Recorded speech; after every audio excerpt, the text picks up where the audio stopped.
നമസ്കാരം, എല്ലാ പ്രിയ പ്രേക്ഷകർക്കും ഗുഡ് മോർണിംഗ് കേരളത്തിലേക്ക് സ്വാഗതം. ഇന്ന് ജനുവരി 26. ഇത് കേവലം ഒരു കലണ്ടർ തീയതിയല്ല, പിന്നെയോ 140 കോടിയിലധികം വരുന്ന ഇന്ത്യൻ ജനതയുടെ ആത്മാഭിമാനത്തിന്റെ ദിവസമാണ്.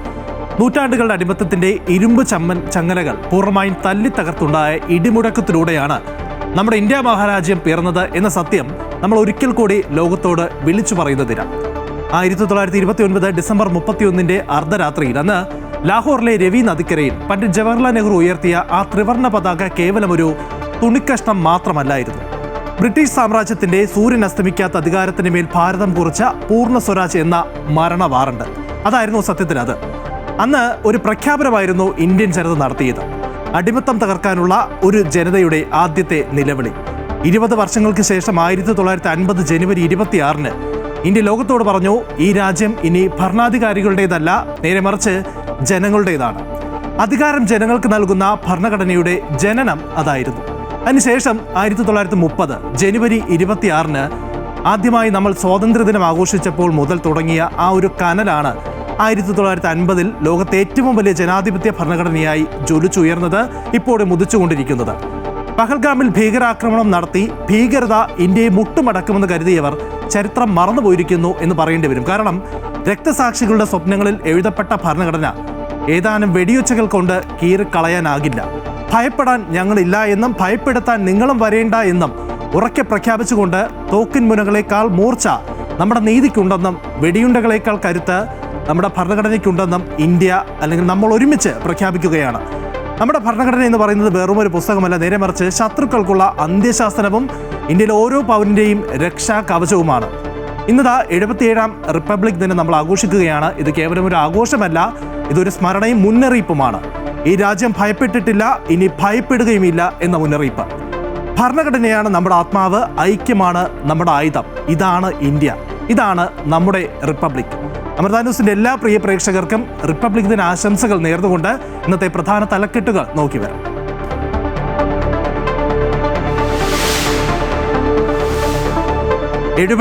ാമത് റിപ്പബ്ലിക് ദിനാഘോഷ നിറവിൽ രാജ്യം. ദേശീയ യുദ്ധസ്മാരകത്തിൽ പ്രധാനമന്ത്രി നരേന്ദ്രമോദി പുഷ്പചക്രം അർപ്പിക്കും. രാവിലെ 9:30 രാഷ്ട്രപതി കർത്തവ്യപഥിൽ പതാക ഉയർത്തും. അഭിമാനപൂർവ്വം സേനാ പരേഡ് 10:30. യൂറോപ്യൻ കൗൺസിൽ പ്രസിഡന്റും യൂറോപ്യൻ യൂണിയൻ കമ്മീഷനും മുഖ്യാതിഥികൾ. ജമ്മുവിലെ സാംബയിൽ നുഴഞ്ഞുകയറിയ ഭീകരനെ വധിച്ച് സൈന്യവും ഭീകരരും തമ്മിൽ ഏറ്റുമുട്ടൽ.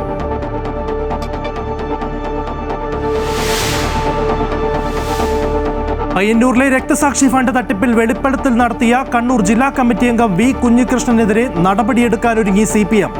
ഇന്ന് ചേരുന്ന ജില്ലാ കമ്മിറ്റി യോഗം അച്ചടക്ക നടപടിക്ക് അനുമതി നൽകും. പയ്യന്നൂരിൽ വിഭാഗീയത രൂക്ഷം.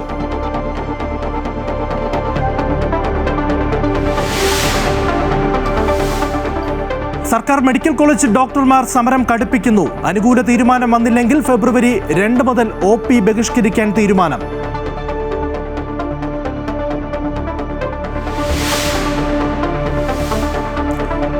തമിഴ്നാട്ടിൽ TVKയുടെ തെരഞ്ഞെടുപ്പ് പ്രചരണ യാത്രയ്ക്ക് ഇന്ന് തുടക്കം. 234 നിയമസഭാ മണ്ഡലങ്ങളിലൂടെയും യാത്ര കടന്നുപോകും. DMK രഹസ്യമായി BJPയെ പിന്തുണയ്ക്കുന്നുവെന്ന് TVK അധ്യക്ഷൻ വിജയ്.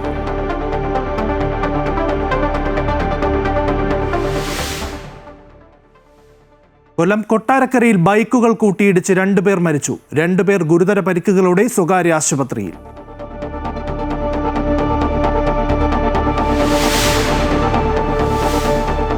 ന്യൂസിലൻഡിനെതിരായ T20 പരമ്പര ഇന്ത്യക്ക്. ഗുവാഹത്തി T20യിൽ കിവീസിനെ 8 വിക്കറ്റിന് തകർത്തു.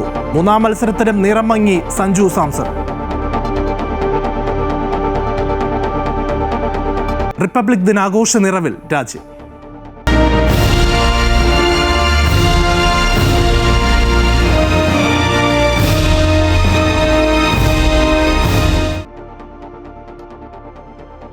ാമത് റിപ്പബ്ലിക് ദിനാഘോഷത്തിനൊരുങ്ങി രാജ്യം. കനത്ത സുരക്ഷാ വലയത്തിലാണ് രാജ്യ തലസ്ഥാനം.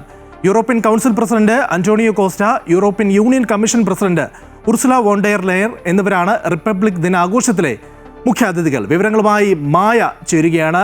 മായ, ഗുഡ് മോർണിംഗ്. എന്തായാലും രാജ്യത്തിന്റെ അഭിമാന ദിവസം, രാജ്യത്തിലെ ഓരോ പൗരനും വളരെ അഭിമാനപൂർവ്വം കാത്തിരിക്കുന്ന ഒരു ദിവസം കൂടിയാണ്. ഈ പഹൽഗാം ഭീകരാക്രമണത്തിന് ശേഷമൊക്കെ നടക്കുന്ന ഒരു ആഘോഷമാണ് ഇന്ന്. പ്രധാനമായും രാജ്യ തലസ്ഥാനത്ത് എന്തൊക്കെ പരിപാടികളാണ് നമുക്കറിയാവുന്നതുപോലെ ഈ പരേഡൊക്കെ തന്നെ നമ്മൾ എപ്പോഴും കാണുന്നതാണ്. എന്തൊക്കെ പുതുമകളാണ്, വ്യത്യസ്തതകളാണ് ഇന്നുണ്ടാവുക? എപ്പോഴായിരിക്കും ഇത് ആരംഭിക്കുക? Good morning Lijin. നമ്മൾക്ക് ഏവർക്കും ഭാരതീയർക്കും ഒപ്പം തന്നെ ഓരോ പൗരനും അഭിമാനകരമായ നിമിഷങ്ങളാണ് ഇന്ന്. പ്രത്യേകിച്ച് ലിജിൻ വലിയൊരു ഇൻട്രോയൊക്കെ അതിനെക്കുറിച്ച് പറഞ്ഞിരുന്നു. പ്രധാനമന്ത്രിയും പ്രതിരോധ മന്ത്രിയും കൂടി ദേശീയ യുദ്ധസ്മാരകത്തിൽ പുഷ്പചക്രം അർപ്പിക്കുന്നതോടുകൂടിയാണ് ഈ ചടങ്ങുകളൊക്കെ തുടങ്ങുക. പിന്നീട് കർത്തവ്യപഥിൽ രാഷ്ട്രപതി പതാക ഉയർത്തും. പിന്നീട് 10:30 പ്രൗഢഗംഭീരമായ നമ്മുടെ രാജ്യത്തിൻ്റെ സൈനിക ശക്തിയും കരുത്തുമൊക്കെ വിളിച്ചോതുന്ന രീതിയിലുള്ള പ്രൗഢഗംഭീരമായ റിപ്പബ്ലിക് ദിന പരേഡ് നടക്കുക. നേരത്തെ സൂചിപ്പിച്ചതുപോലെ തന്നെ യൂറോപ്യൻ യൂണിയൻ കമ്മീഷൻ പ്രസിഡന്റും യൂറോപ്യൻ കൗൺസിൽ പ്രസിഡന്റുമാണ് ഇത്തവണത്തെ റിപ്പബ്ലിക് ദിന പരേഡിലെ മുഖ്യ അതിഥികൾ എന്ന് പറയുന്നത്. കാരണം നമ്മുടെ ഇന്ത്യയും യൂറോപ്യൻ യൂണിയനുമായുള്ള യൂറോപ്യൻ രാജ്യങ്ങളുമായുള്ള ഒരു കരുത്തും ബന്ധവും ഒക്കെ ദൃഢപ്പെടുത്തുന്നതിൻ്റെ ഒരു സൂചനയും ഒരു തെളിവുമൊക്കെയാണ് ഇവർ മുഖ്യ അതിഥികളായി വരുന്നത്. നമുക്കറിയാം, എല്ലാ റിപ്പബ്ലിക് ദിന പരേഡിലും കര, വ്യോമ, നാവിക സേനാംഗങ്ങളുടെ ഗംഭീരമായ പ്രകടനങ്ങളൊക്കെയാണ് എപ്പോഴും ആകർഷകം. ഇത്തവണയും അതുപോലെ തന്നെയാണ്. നമ്മൾ 77 വർഷം കൊണ്ട് നമ്മൾ ആർജിച്ചെടുത്ത കരുത്ത്, സൈനിക ശേഷി, ഇതൊക്കെ നമ്മൾ ലോകത്തോട് വിളിച്ചു പറയുന്ന രീതിയിൽ, നമ്മൾ കാണിച്ചു കൊടുക്കുന്ന രീതിയിലുള്ള ഒരു റിപ്പബ്ലിക് ദിന പരേഡാണ് മണിക്കൂറുകൾക്ക് ശേഷം വരാൻ പോകുന്നത്. ഇത്തവണത്തെ റിപ്പബ്ലിക് ദിന പരേഡിൻ്റെ ഒരു തീം എന്ന് പറയുന്നത് വന്ദേ മാതരത്തിൻ്റെ 150ാം വാർഷികം, ഒപ്പം ഓപ്പറേഷൻ സിന്ദൂറിൻ്റെ വിജയം, ഇതൊക്കെ കൂടി ചേർന്നിട്ടുള്ളതാണ് നമ്മളുടെ റിപ്പബ്ലിക് ദിനത്തിൻ്റെ തീം എന്ന് പറയുന്നത്. അതുകൊണ്ട് തന്നെ ഈ നമ്മുടെ യുദ്ധവിമാനങ്ങളായ റഫേൽ, സുഖോയ്, മിഗ് അവരുടെ ഒരു ഓപ്പറേഷൻ സിന്ദൂർ ഫോർമേഷൻ എന്നുള്ള രീതിയിൽ ഒരു പ്രകടനം കൂടി ഉണ്ടാകും. ഒപ്പം തന്നെ വ്യോമസേനയുടെ 29 വിമാനങ്ങളുടെ ഒരു പ്രകടനം കൂടി നമുക്ക് ഈ റിപ്പബ്ലിക് ദിന പരേഡിൽ കാണാൻ സാധിക്കും.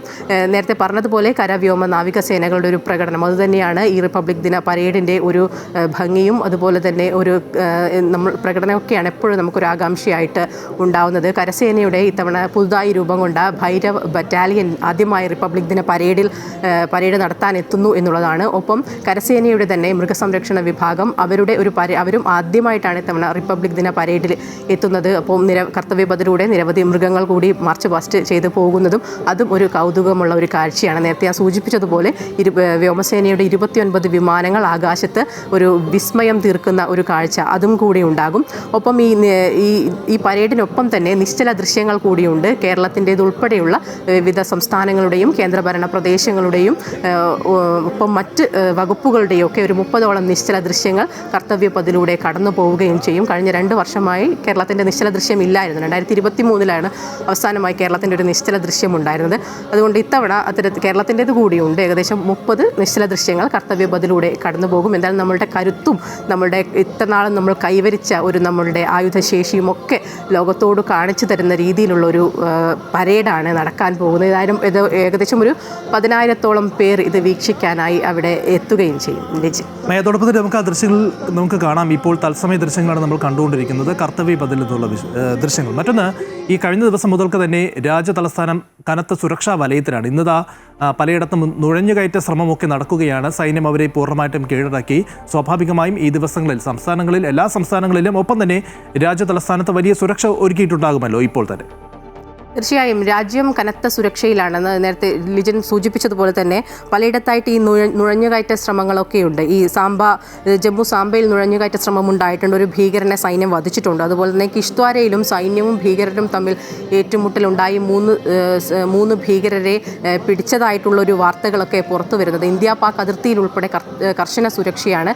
ഡൽഹിയെ സംബന്ധിച്ചിടത്തോളം ആയാൽ നമ്മൾ രാജ്യം ഇതുവരെ കഴിഞ്ഞ റിപ്പബ്ലിക് ദിനങ്ങളിലൊന്നും കാണാത്ത രീതിയിലുള്ള കനത്ത സുരക്ഷയാണ് രാജ്യതലസ്ഥാനത്ത് ഉൾപ്പെടെ ഒരുക്കിയിരിക്കുന്നത്. ഡൽഹി പോലീസും ഒപ്പം കേന്ദ്ര സേനയും ഉൾപ്പെടെ 30,000-ഓളം അംഗങ്ങളെയാണ് പലയിടത്തായി വിന്യസിച്ചിട്ടുള്ളത്. നമുക്കറിയാം, ഈ ചെങ്കോട്ട സ്ഫോടനമുണ്ട്. അതുപോലെ തന്നെ ഖലിസ്ഥാൻ ഭീകരവാദി പന്നുവിൻ്റെ ഒരു ഭീഷണി കൂടിയുണ്ട്. ആ ഒരു പശ്ചാത്തലത്തിൽ തന്നെ വളരെ അതീവ പഴുതടച്ചുള്ള സുരക്ഷാ ക്രമീകരണങ്ങളൊക്കെയാണ് ഡൽഹിയിൽ ഏർപ്പെടുത്തിയിരിക്കുന്നത്. ആൾ കൂടുന്ന സ്ഥലത്തും തിരക്കുള്ള സ്ഥലങ്ങളിലുമൊക്കെ പ്രത്യേകം സുരക്ഷ ഏർപ്പെടുത്തിയിട്ടുണ്ട്. സൈനികരെ വിന്യസിച്ചിട്ടുണ്ട്. അതുപോലെ തന്നെ ഈ പ്രധാന സ്ഥലങ്ങളിലൊക്കെ 500ഓളം ക്യാമറകൾ സ്ഥാപിച്ചുകൊണ്ട് അതിനൂതനമായ സാങ്കേതിക വിദ്യയോട് കൂടിയിട്ടുള്ള ക്യാമറകൾ സ്ഥാപിച്ചിട്ടുണ്ട്.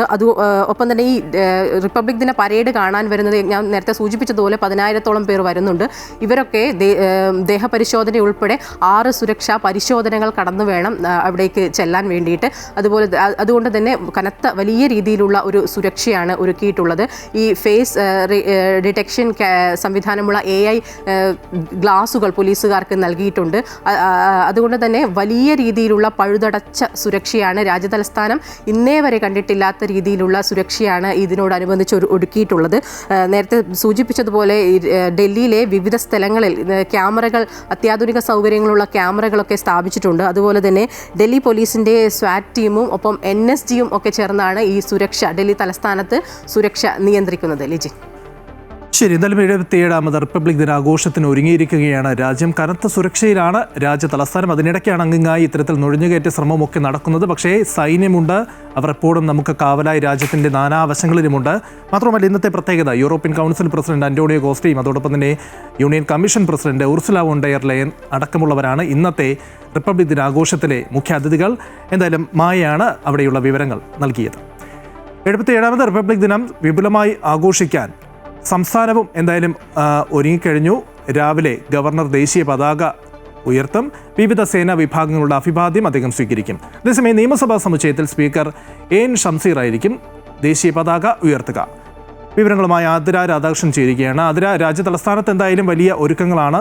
സമാനമായ രീതിയിൽ സംസ്ഥാനത്തും വിവിധ ജില്ലകളിലും അതോടൊപ്പം തന്നെ തലസ്ഥാന നഗരിയിലും ഈ ആഘോഷ പരിപാടികളുണ്ട്. എപ്പോഴായിരിക്കും ഈ റിപ്പബ്ലിക് ദിനാഘോഷവുമായി ബന്ധപ്പെട്ടുള്ള കാര്യങ്ങൾ നടക്കുക, ആരംഭിക്കും?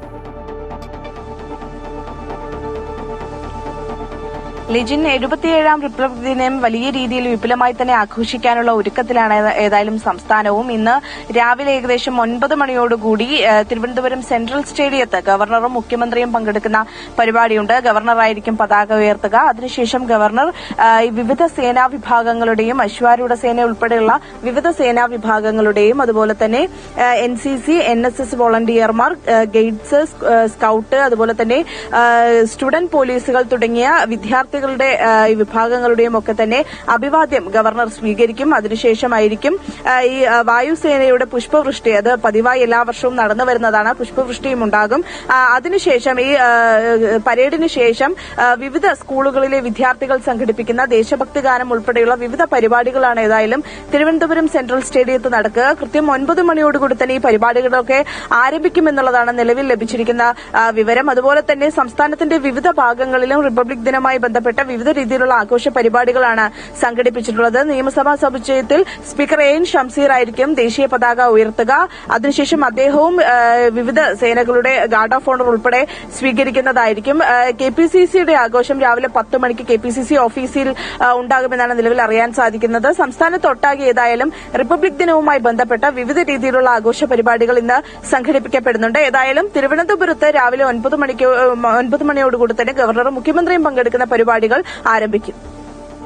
ശരി. എന്തായാലും റിപ്പബ്ലിക് ദിനാഘോഷങ്ങൾ വിപുലമായി തന്നെ നടത്താനാണ് സംസ്ഥാനത്തും ഉണ്ടാവുക. ഈ ആതിരയാണ് സംസ്ഥാനത്തിൻ്റെ വിവരങ്ങൾ നൽകിയത്. ഇപ്പോൾ കർത്തവ്യപഥത്തിലേക്ക് പോവുകയാണ്. അവിടെയുള്ള ദൃശ്യങ്ങൾ നമുക്ക് തത്സമയം കാണാം.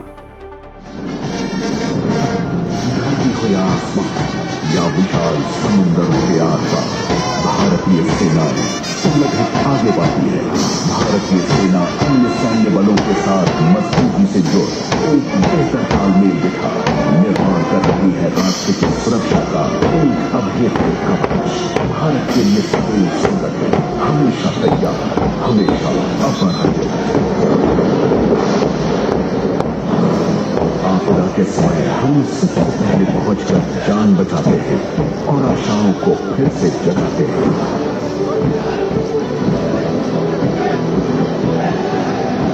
सामाजिक प्रयत्न जैसे ऑपरेशन सद्भावना से हम भारत को सुदृढ़ कर रहे हैं. हम എന്തായാലും അവസാനവട്ട ഒരുക്കത്തിലാണ് രാജ്യതലസ്ഥാനം. അതിൻ്റെ തത്സമയ ദൃശ്യങ്ങളാണ് ഇപ്പോൾ പ്രേക്ഷകർ കണ്ടത്. എന്തായാലും കൃത്യം 9:30 തന്നെ പ്രധാനമന്ത്രിയും പ്രതിരോധ മന്ത്രിയും ദേശീയ യുദ്ധസ്മാരകത്തിൽ എത്തുന്നതോടെയാണ് റിപ്പബ്ലിക് ദിനാഘോഷ പരിപാടികൾ തുടക്കമാവുക. അതിനുശേഷം പ്രധാനമന്ത്രി ദേശീയ യുദ്ധസ്മാരകത്തിൽ പുഷ്പചക്രം അർപ്പിക്കും. അതിനുശേഷമാണ് കർത്തവ്യപഥത്തിലെത്തി സൈനികത്തിൻ്റെ പ്രൗഢിയും അതോടൊപ്പം തന്നെ സാംസ്കാരിക തനിമയും ഒക്കെ വിളിച്ചോതുന്ന റിപ്പബ്ലിക് ദിന പരേഡിൽ അദ്ദേഹം എത്തുക. ദേശീയ സമ്മതിദായക ദിനത്തിൽ എൻ്റെ ഇന്ത്യ എൻ്റെ വോട്ട് പ്രമേയമാക്കി തിരുവനന്തപുരത്ത് ആഘോഷ പരിപാടി സംഘടിപ്പിച്ചു. ഗവർണർ രാജേന്ദ്ര വിശ്വനാഥ് ആർലേക്കർ മുഖ്യാതിഥിയായി പങ്കെടുത്തു. SIR പ്രഖ്യാപിച്ചതിന് ശേഷമുള്ള ആദ്യത്തെ ദേശീയ സമ്മതിദായക ദിനമാണ് ആഘോഷിച്ചത്. പൗരന്മാർ ഇന്ത്യൻ ജനാധിപത്യത്തിന്റെ കേന്ദ്രബിന്ദു എന്ന ആപ്തവാക്യത്തിൽ എന്റെ ഇന്ത്യ എന്റെ വോട്ട് എന്നതായിരുന്നു 16ാം ദേശീയ സമ്മതിദായക ദിന ആഘോഷത്തിന്റെ പ്രമേയം. കേന്ദ്ര തെരഞ്ഞെടുപ്പ് കമ്മീഷൻ സംഘടിപ്പിച്ച ദിനാചരണത്തിൽ ഗവർണർ രാജേന്ദ്ര വിശ്വനാഥ് അർലേക്കർ മുഖ്യാതിഥിയായി. മുഖ്യ തെരഞ്ഞെടുപ്പ് ഓഫീസർ രക്തൻ യു കേൽക്കർ, സംസ്ഥാന തെരഞ്ഞെടുപ്പ് commissioner A Shajahan, Thiruvananthapuram collector Anukumari തുടങ്ങിയവർ പങ്കെടുത്തു. പുതുതായി പേര് ചേർത്ത യുവ സമ്മാനിദായകർക്ക് ഫോട്ടോ പതിപ്പിച്ച വോട്ടർ തിരിച്ചറിയൽ കാർഡുകൾ ഗവർണർ കൈമാറി.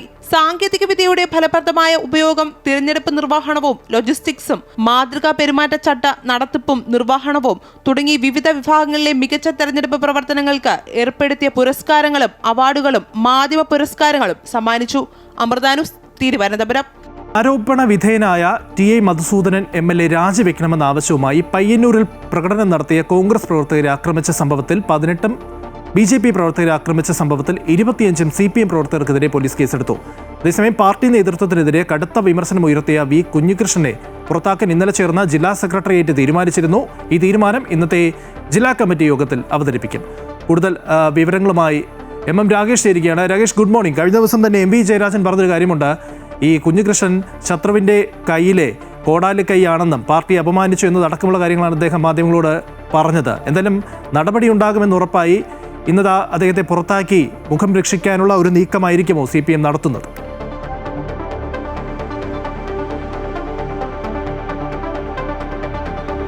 തീർച്ചയായും CPM-നെ സംബന്ധിച്ച് നമുക്കറിയാം, വിമർശനമുയർത്തി പാർട്ടിക്ക് പുറത്തേക്ക് പോകുന്ന ആളുകളെ പിടിച്ചു നിർത്തുന്ന ഒരു സംവിധാനമില്ല. അതുകൊണ്ട് തന്നെ V കുഞ്ഞികൃഷ്ണൻ കുറേ കാലങ്ങളായി പാർട്ടിക്കകത്ത് ഉന്നയിച്ചിട്ടുള്ള ആരോപണങ്ങൾ അത് ഒരു ഘട്ടം കഴിഞ്ഞപ്പോൾ അദ്ദേഹം പുറത്ത് പരസ്യമായി തന്നെ പ്രകടിപ്പിക്കുന്ന രീതിയിലേക്ക് മാറി. അതുകൊണ്ട് തന്നെ CPM ജില്ലാ സെക്രട്ടറി KK രാഗേഷ് ഉൾപ്പെടെയുള്ളവർ മാർക്സിസ്റ്റ് ലെനിനിസ്റ്റ് തത്വങ്ങൾക്ക് വിരുദ്ധമായുള്ള നിലപാടാണ് കുഞ്ഞികൃഷ്ണൻ സ്വീകരിച്ചിട്ടുള്ളത് എന്നതുൾപ്പെടെയുള്ള പ്രതികരണങ്ങളുമായി രംഗത്തെത്തി. ഇതിനുശേഷം MV ജയരാജൻ തന്നെ തുറന്നു പറയുന്ന സാഹചര്യമുണ്ടായി. അതായത് V കുഞ്ഞികൃഷ്ണന് തന്നെ അറിയാം അദ്ദേഹത്തിനെതിരെ നടപടിയെടുക്കും എന്നുള്ള കാര്യം ഉൾപ്പെടെ തുറന്നു പറയുന്ന സാഹചര്യവും ഉണ്ടായി. ഇതിന് പിന്നാലെയാണ് CPM ജില്ലാ നേതൃത്വം ജില്ലാ സെക്രട്ടേറിയറ്റ് യോഗം വിളിച്ചു ചേർത്ത് V കുഞ്ഞികൃഷ്ണനെ പുറത്താക്കാൻ തീരുമാനിച്ചിട്ടുള്ളത്. ഈ തീരുമാനം CPM-ൻ്റെ നടപടി പ്രകാരം ജില്ലാ കമ്മിറ്റി യോഗത്തിൽ അവതരിപ്പിക്കണം, അംഗീകാരം വാങ്ങണം. ഇന്നത്തെ ജില്ലാ കമ്മിറ്റി യോഗത്തിലായിരിക്കും V കുഞ്ഞികൃഷ്ണനെതിരെയുള്ള നടപടി റിപ്പോർട്ട് ചെയ്യുക. ഇതിന് അംഗീകാരം ലഭിച്ചതിന് ശേഷമായിരിക്കും പുറത്ത് മാധ്യമങ്ങളോട് ഇതുമായി ബന്ധപ്പെട്ടിട്ടുള്ള കാര്യങ്ങൾ പറയുക, അല്ലെങ്കിൽ പത്രക്കുറിപ്പായി ഇറക്കുക. സ്വാഭാവികമായും ഇത് സംസ്ഥാനത്തുടനീളം തന്നെ ചർച്ച ചെയ്യുന്ന ഒരു വിഷയമായതിനാൽ വലിയ തരത്തിലുള്ള പ്രതികരണങ്ങൾക്ക് CPM നേതൃത്വം മുതിരുമെന്ന് കരുതുന്നില്ല. പ്രത്യേകിച്ച് കോൺഗ്രസും BJP-യും ഉൾപ്പെടെ ഈ വിഷയത്തിൽ കടുത്ത പ്രതിഷേധവുമായി രംഗത്തെത്തിയിട്ടുണ്ട്. പയ്യന്നൂർ MLA TA മധുസൂദനെതിരെയുള്ള പ്രതിഷേധമായി കോൺഗ്രസ് രംഗത്തെത്തിയപ്പോൾ പ്രതിരോധിക്കാൻ CPIM നേതൃത്വം തന്നെ നേരിട്ട് ഇടപെടുന്ന സാഹചര്യമുണ്ടായി. BJP-യും ഇതേ വിഷയത്തിൽ T മധുസൂദനൻ ആണ് പ്രതി ധനരാജ് വധത്തിൽ എന്നതുൾപ്പെടെയുള്ള വിഷയങ്ങളുമായി രംഗത്തെത്തിയിട്ടുണ്ട്. അതുകൊണ്ട് തന്നെ CPM-നെ സംബന്ധിച്ച് പാർട്ടിയെ പ്രതിരോധിക്കുക, ജില്ലയിൽ പാർട്ടിയെ പ്രതിരോധിക്കുന്നതിനുമപ്പുറം ഈ വിഷയം മറ്റ് ജില്ലകളിലേക്ക് വ്യാപിപ്പിക്കാതിരിക്കാൻ നോക്കുക എന്നുള്ളതാണ് CPM നേതൃത്വം കണക്ക് കൂട്ടുന്നത്. അതുകൊണ്ട് തന്നെയാണ് ഇത്തരത്തിലൊരു നടപടിയെടുത്തിട്ടുള്ളത്.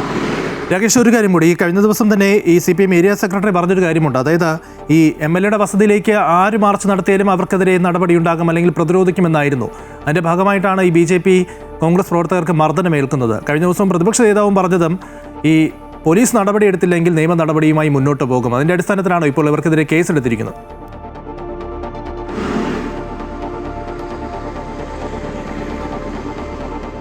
തീർച്ചയായും ഈ സംഭവവുമായി ബന്ധപ്പെട്ടിപ്പോൾ പോലീസ് കേസെടുത്തിട്ടുണ്ട്. അല്ലാതെ മുന്നോട്ട് പോകാനാവില്ല.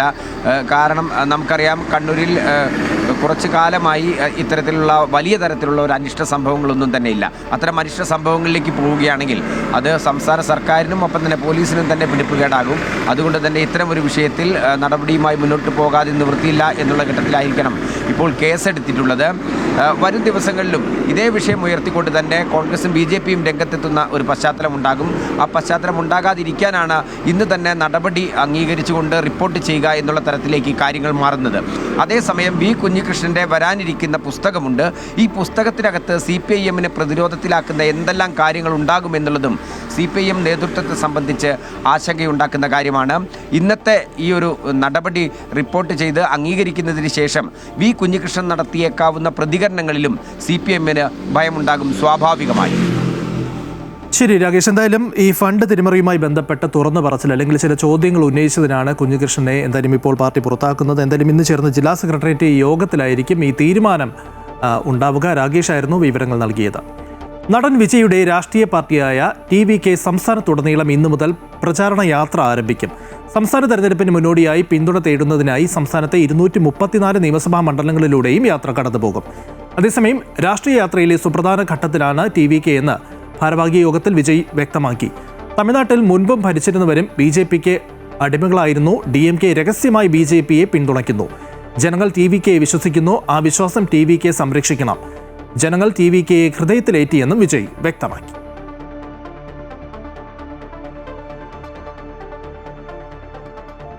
സംസ്ഥാനത്തെ സർക്കാർ മെഡിക്കൽ കോളേജ് ഡോക്ടർമാർ സമരം കടുപ്പിക്കുകയാണ്. നാളെ സെക്രട്ടേറിയറ്റ് പടിക്കൽ ധർണ നടത്തും. അനുകൂല തീരുമാനമുണ്ടായില്ല എങ്കിൽ ഫെബ്രുവരി മാസം മുതൽ സമരം കൂടുതൽ ശക്തമാക്കാനാണ് സംഘടനയുടെ തീരുമാനം.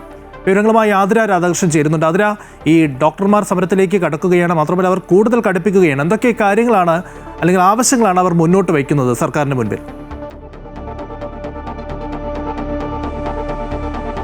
ലിജിൻ, സംസ്ഥാനത്തെ മെഡിക്കൽ കോളേജിലെ അധ്യാപകർ അവർ ഈ സമരം ആരംഭിച്ചിട്ട് അല്ലെങ്കിൽ ഈ ഒരു പ്രതിഷേധം ആരംഭിച്ചിട്ട് ഏകദേശം 6 മാസത്തോളമായി സൂചനാ പണിമുടക്കുകളും അതുപോലെ തന്നെ ബഹിഷ്കരണവും ഒക്കെ തന്നെ നടത്തിയിരുന്നു. പക്ഷേ അപ്പോഴൊന്നും തന്നെ അവരുന്നയിക്കുന്ന ആവശ്യങ്ങൾക്ക് ഒരു പരിഹാരമായില്ല എന്നുള്ളതാണ് അവർ ചൂണ്ടിക്കാണിക്കുന്നത്. പ്രധാനമായും ഈ ശമ്പള പരിഷ്കരണ കുടിശ്ശിക അന്യായമായി നീട്ടിവെക്കുന്നത് അവസാനിപ്പിക്കുക, ശമ്പള പരിഷ്കരണ ഉത്തരവിലെ അപാകതകൾ പരിഹരിക്കുക, അതുപോലെ തന്നെ താൽക്കാലിക കൂട്ട സ്ഥലമാറ്റങ്ങൾ ഒഴിവാക്കുക, കൂടുതൽ തസ്തികകൾ സൃഷ്ടിച്ച് മെഡിക്കൽ കോളേജുകളുടെ പ്രവർത്തനം സുഗമമാക്കുക തുടങ്ങിയ നിരവധി ആവശ്യങ്ങൾ ഉന്നയിച്ചുകൊണ്ടാണ് ഈ മെഡിക്കൽ കോളേജിലെ ഡോക്ടർമാർ നിലവിൽ ഈ പ്രതിഷേധങ്ങളും സമരങ്ങളും അല്ലെങ്കിൽ അവരുടെ ആവശ്യങ്ങൾ എന്ന് പറയുന്നത് അതാണ്. പക്ഷേ ആരോഗ്യമന്ത്രിയുമായി വിവിധ സമയങ്ങളിൽ ഇവർ കൂടിക്കാഴ്ച നടത്തിയിരുന്നു, ചർച്ചകൾ നടത്തിയിരുന്നു. എന്നിട്ടും ഈ ആവശ്യങ്ങൾക്കൊന്നും തന്നെ പരിഹാരമായിട്ടില്ല എന്നത് ചൂണ്ടിക്കാട്ടിച്ചാണ് ഇപ്പോൾ നിലവിലേതായാലും സമരം അല്ലെങ്കിൽ പ്രതിഷേധം ശക്തമാക്കാനുള്ള ഒരു തീരുമാനത്തിലേക്ക് മെഡിക്കൽ കോളേജിലെ അധ്യാപകർ അല്ലെങ്കിൽ ഡോക്ടർമാർ നിലവിൽ കടന്നിരിക്കുന്നത്. നാളെ ഒരു സൂചന പണിമുടക്ക് അല്ലെങ്കിൽ സൂചന OP ബഹിഷ്കരണം ഉൾപ്പെടെ നടത്താനാണ് തീരുമാനം. അതുപോലെ തന്നെ സെക്രട്ടേറിയറ്റിലേക്ക് ധർണ നടത്താനുള്ള തീരുമാനവും മെഡിക്കൽ കോളേജ് അധ്യാപകർ എടുത്തിട്ടുണ്ട്. നിലവിലേതായാലും ഈ സൂചനാ പണിമുടക്ക് അല്ലെങ്കിൽ സൂചനാ OP ബഹിഷ്കരണത്തിന്റെ ഭാഗമായി നടത്തുന്ന ഈ പ്രതിഷേധങ്ങളൊക്കെ തന്നെ നാളെ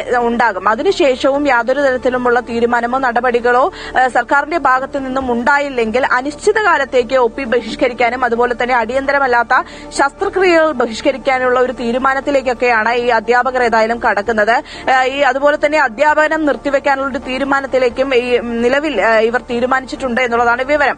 ഈ ഒരു നടപടികളിലേക്കൊക്കെ കടക്കുമ്പോൾ അത് തീർച്ചയായും രോഗികളെയും അതുപോലെ തന്നെ ഈ മെഡിക്കൽ വിദ്യാർത്ഥികളെയും വലിയ രീതിയിൽ പ്രതികൂലമായി ബാധിക്കുമെന്നുള്ള കാര്യത്തിൽ സംശയമില്ല. നിലവിലേതായാലും ഈ പറയുന്ന തങ്ങളുടെ ആവശ്യങ്ങൾ അംഗീകരിച്ചില്ല എങ്കിൽ വലിയ രീതിയിലുള്ള സമരം കടുപ്പിക്കും, സമരം ശക്തമാക്കും എന്നുള്ള തീരുമാനത്തിൽ തന്നെയാണ് മെഡിക്കൽ കോളേജിലെ ഡോക്ടർമാർ ഉള്ളത്. ഏതായാലും ഇതിനുള്ള കൃത്യമായ രീതിയിലുള്ള പരിഹാരം ശമ്പള പരിഷ്കരണ കുടിശ്ശിക ഉൾപ്പെടെ നടപ്പാക്കണം എന്നുള്ള കൃത്യമായ ആവശ്യങ്ങൾ തന്നെയാണ് ഡോക്ടർമാർ ഏതായാലും ഉന്നയിക്കുന്നത്. എന്തായാലും കൂടുതൽ സമരം കടുപ്പിക്കാനാണ് ഡോക്ടർമാർ തയ്യാറെടുക്കുന്നത്. ഏറ്റവും പ്രധാനപ്പെട്ട കാര്യം ഈ സർവകലാശാല പരീക്ഷയ്ക്കായി തയ്യാറെടുക്കുന്ന മെഡിക്കൽ MBBS വിദ്യാർത്ഥികളെ ഇത് കാര്യമായി ബാധിക്കും. അതുകൊണ്ട് തന്നെ ഈ വിദ്യാർത്ഥികളുടെ പിന്തുണയും ഈ ഡോക്ടർമാർക്കുണ്ട് എന്നുള്ളതാണ് ഒരു യാഥാർത്ഥ്യം. ഒപ്പം തന്നെ OP ഒക്കെ ബഹിഷ്കരിക്കുമ്പോൾ രോഗികളെ അത് ഏത് രീതിയിൽ ബാധിക്കുമെന്നതടക്കമുള്ള കാര്യങ്ങൾ നമുക്കറിയാം. എന്തായാലും സർക്കാരിൻ്റെ ഭാഗത്തുനിന്നും അനുകൂല തീരുമാനം ഉണ്ടാകണമെന്ന് ഡോക്ടർമാർ ആവശ്യപ്പെടുന്നു. അതോടൊപ്പം തന്നെ പൊതുസമൂഹം അത് തന്നെയാണ് ആവശ്യപ്പെടുന്നത്. എന്തായാലും മാതിരിയാണ് വിവരങ്ങൾ നൽകിയത്. Kazhakoottam RTO office driving test നടത്തുന്ന ഗ്രൗണ്ട് പരിസരമാകെ കാട് കയറി കിടക്കുകയാണ്. സമീപത്തുള്ള പൊട്ടിപ്പൊളിഞ്ഞ കെട്ടിടത്തിനുള്ളിലിരുന്നാണ് മോട്ടോർ വെഹിക്കിൾ ഉദ്യോഗസ്ഥന്മാർ രേഖകൾ പരിശോധിക്കുന്നത്. അതിരാവിലെ വന്ന് കാത്തുനിൽക്കുന്ന സ്ത്രീകൾക്കും പെൺകുട്ടികൾക്കും പ്രാഥമിക ആവശ്യങ്ങൾക്കുള്ള സൗകര്യം പോലും ഇവിടെയില്ല. ഡ്രൈവിംഗ് ടെസ്റ്റിന് വന്നയാൾക്ക് പാമ്പ് കടിയേറ്റു എന്ന വാർത്ത വരുമ്പോൾ മാത്രമായിരിക്കും അധികൃതർ മേൽ നടപടിയുമായി വരികയെന്ന് നാട്ടുകാർ പറയുന്നു.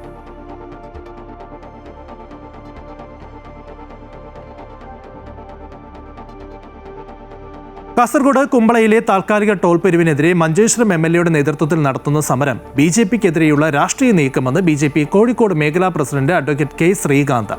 നിയമസഭാ തെരഞ്ഞെടുപ്പ് മുന്നിൽ കണ്ടാണ് സമരം നടത്തുന്നത് എന്ന് K. ശ്രീകാന്ത് ആരോപിച്ചു.